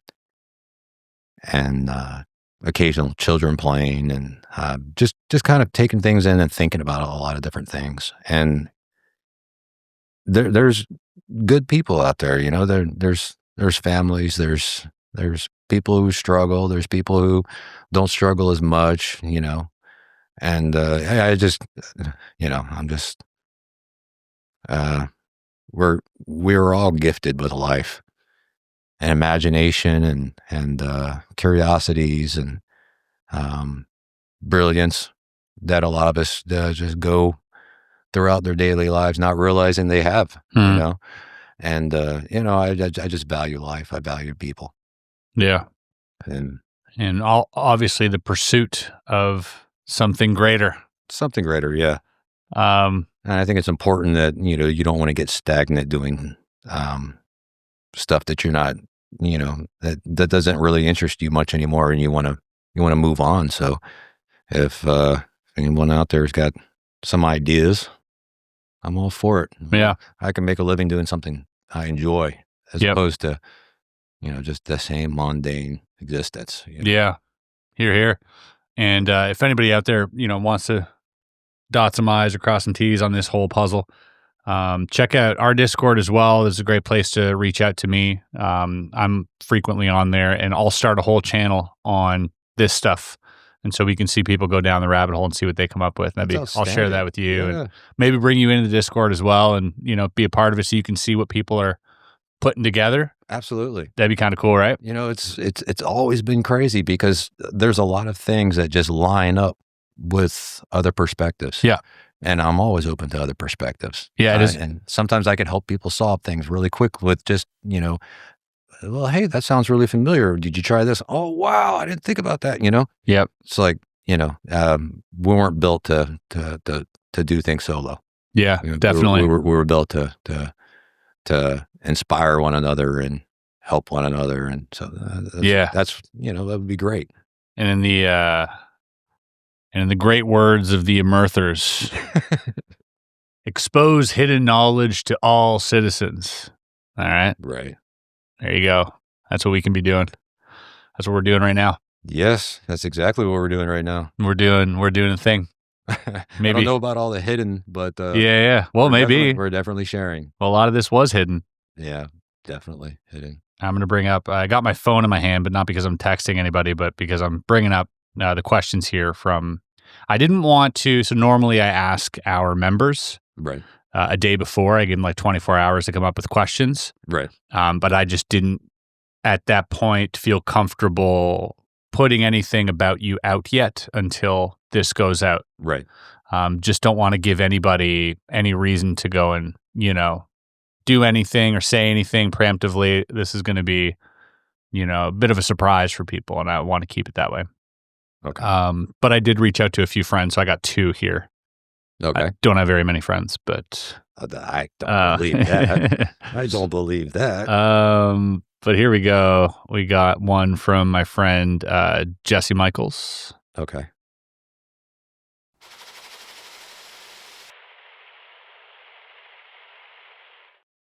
So, interesting question by Jesse. I asked him to ask any question, and this is what he came up with. Have you dealt with Kit Green or any other psychiatrist associated with the CIA? No. Okay. No. Easy answer. One thing that Jesse might find interesting, though, and this is something we talked about yesterday, you're part of a gifted and talented program when you were a kid. Yes. You were a magnet kid. I was, I went to a high school in Orlando, Florida. And I was accepted into the high school in the magnet program for the arts. I draw, paint. Yeah. And so I'm a little bit creative with drawing and painting. And that's how I got in with that. I eventually moved into television and broadcasting communications as well. So yeah, I'm good at editing. I'm good at creativity and I mean, there's kind of a tie into telecommunication here as well. Some you're a bit of a broadcaster. No, I like moving video with audio and some music background and I don't know, more or less with music videos for my kids when they're growing up and stuff. My son was into BMXing and riding with his friend Chris, and Katie and Chris would go to the bike or the skate park and would do tricks on their bikes, and I was recording it and I put it together in some of the slow motion shots. Yeah, fun. Pulling tricks off with some music background and all lined up. So when the beat hits is when the back tire hits the ground. And it's pretty cool. Yeah, it's a lot of fun. They love it. Yeah, it turned out pretty good.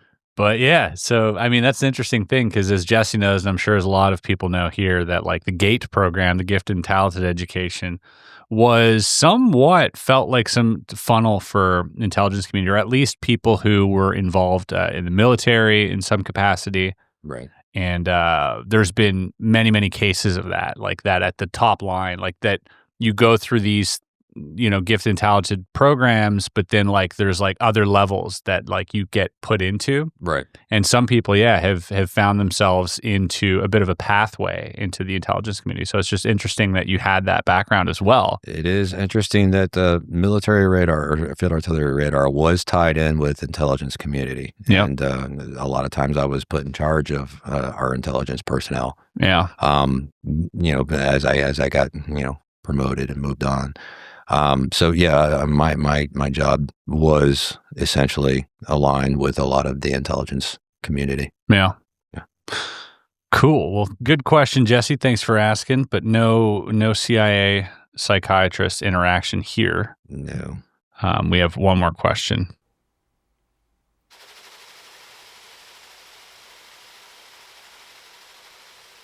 It's from my friend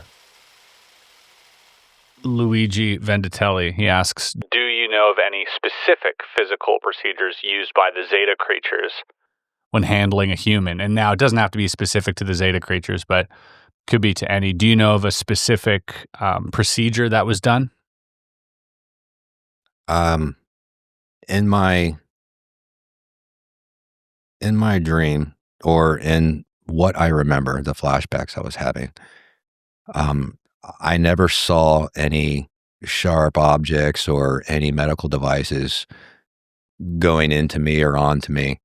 It was mainly, I just felt like it was difficult for me to move, and I was feeling sharp pains in my neck and my back region, but I couldn't see what was going on with my neck and I didn't have an out of body experience. Right. Yeah. I was in my own body, so I couldn't see what was going on behind me, and they were off to my peripherals. Yeah.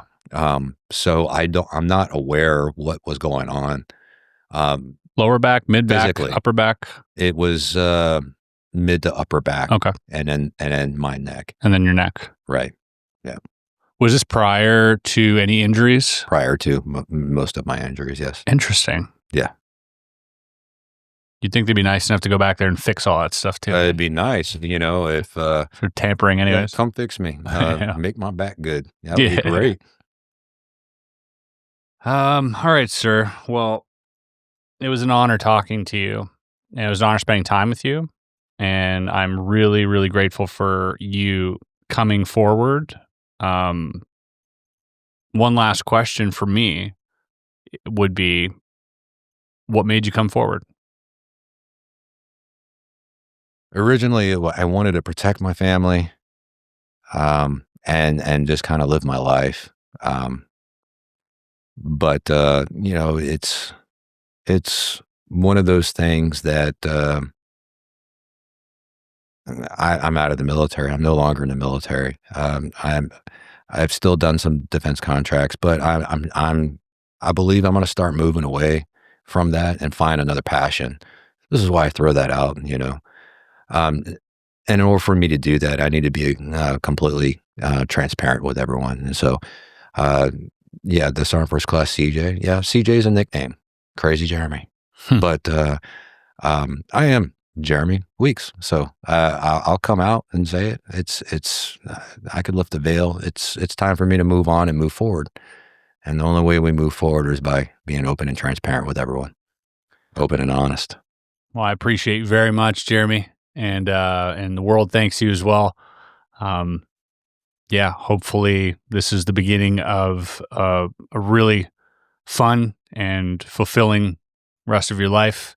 I hope so. And if you need any help, guidance, or anything I can provide, please feel free to reach out to me. Absolutely. You've been really awesome, and I really appreciate you having me. Thanks, Jeremy. Thank you.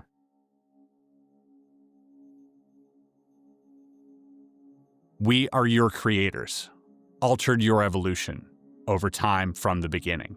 You are part of us. Truth will come to all. We have been your protectors. You must prepare to defend yourselves. I'm not here to tell you that these messages are true. I'm not here to tell you that these messages are real. I'm simply relaying the information that was given to me, and perhaps with the help of the internet and everybody watching, we might be able to come to some type of hypothesis as to what these messages mean, who they were sent from, or why they were intercepted, if at all, by Sergeant First Class Jeremy Weeks.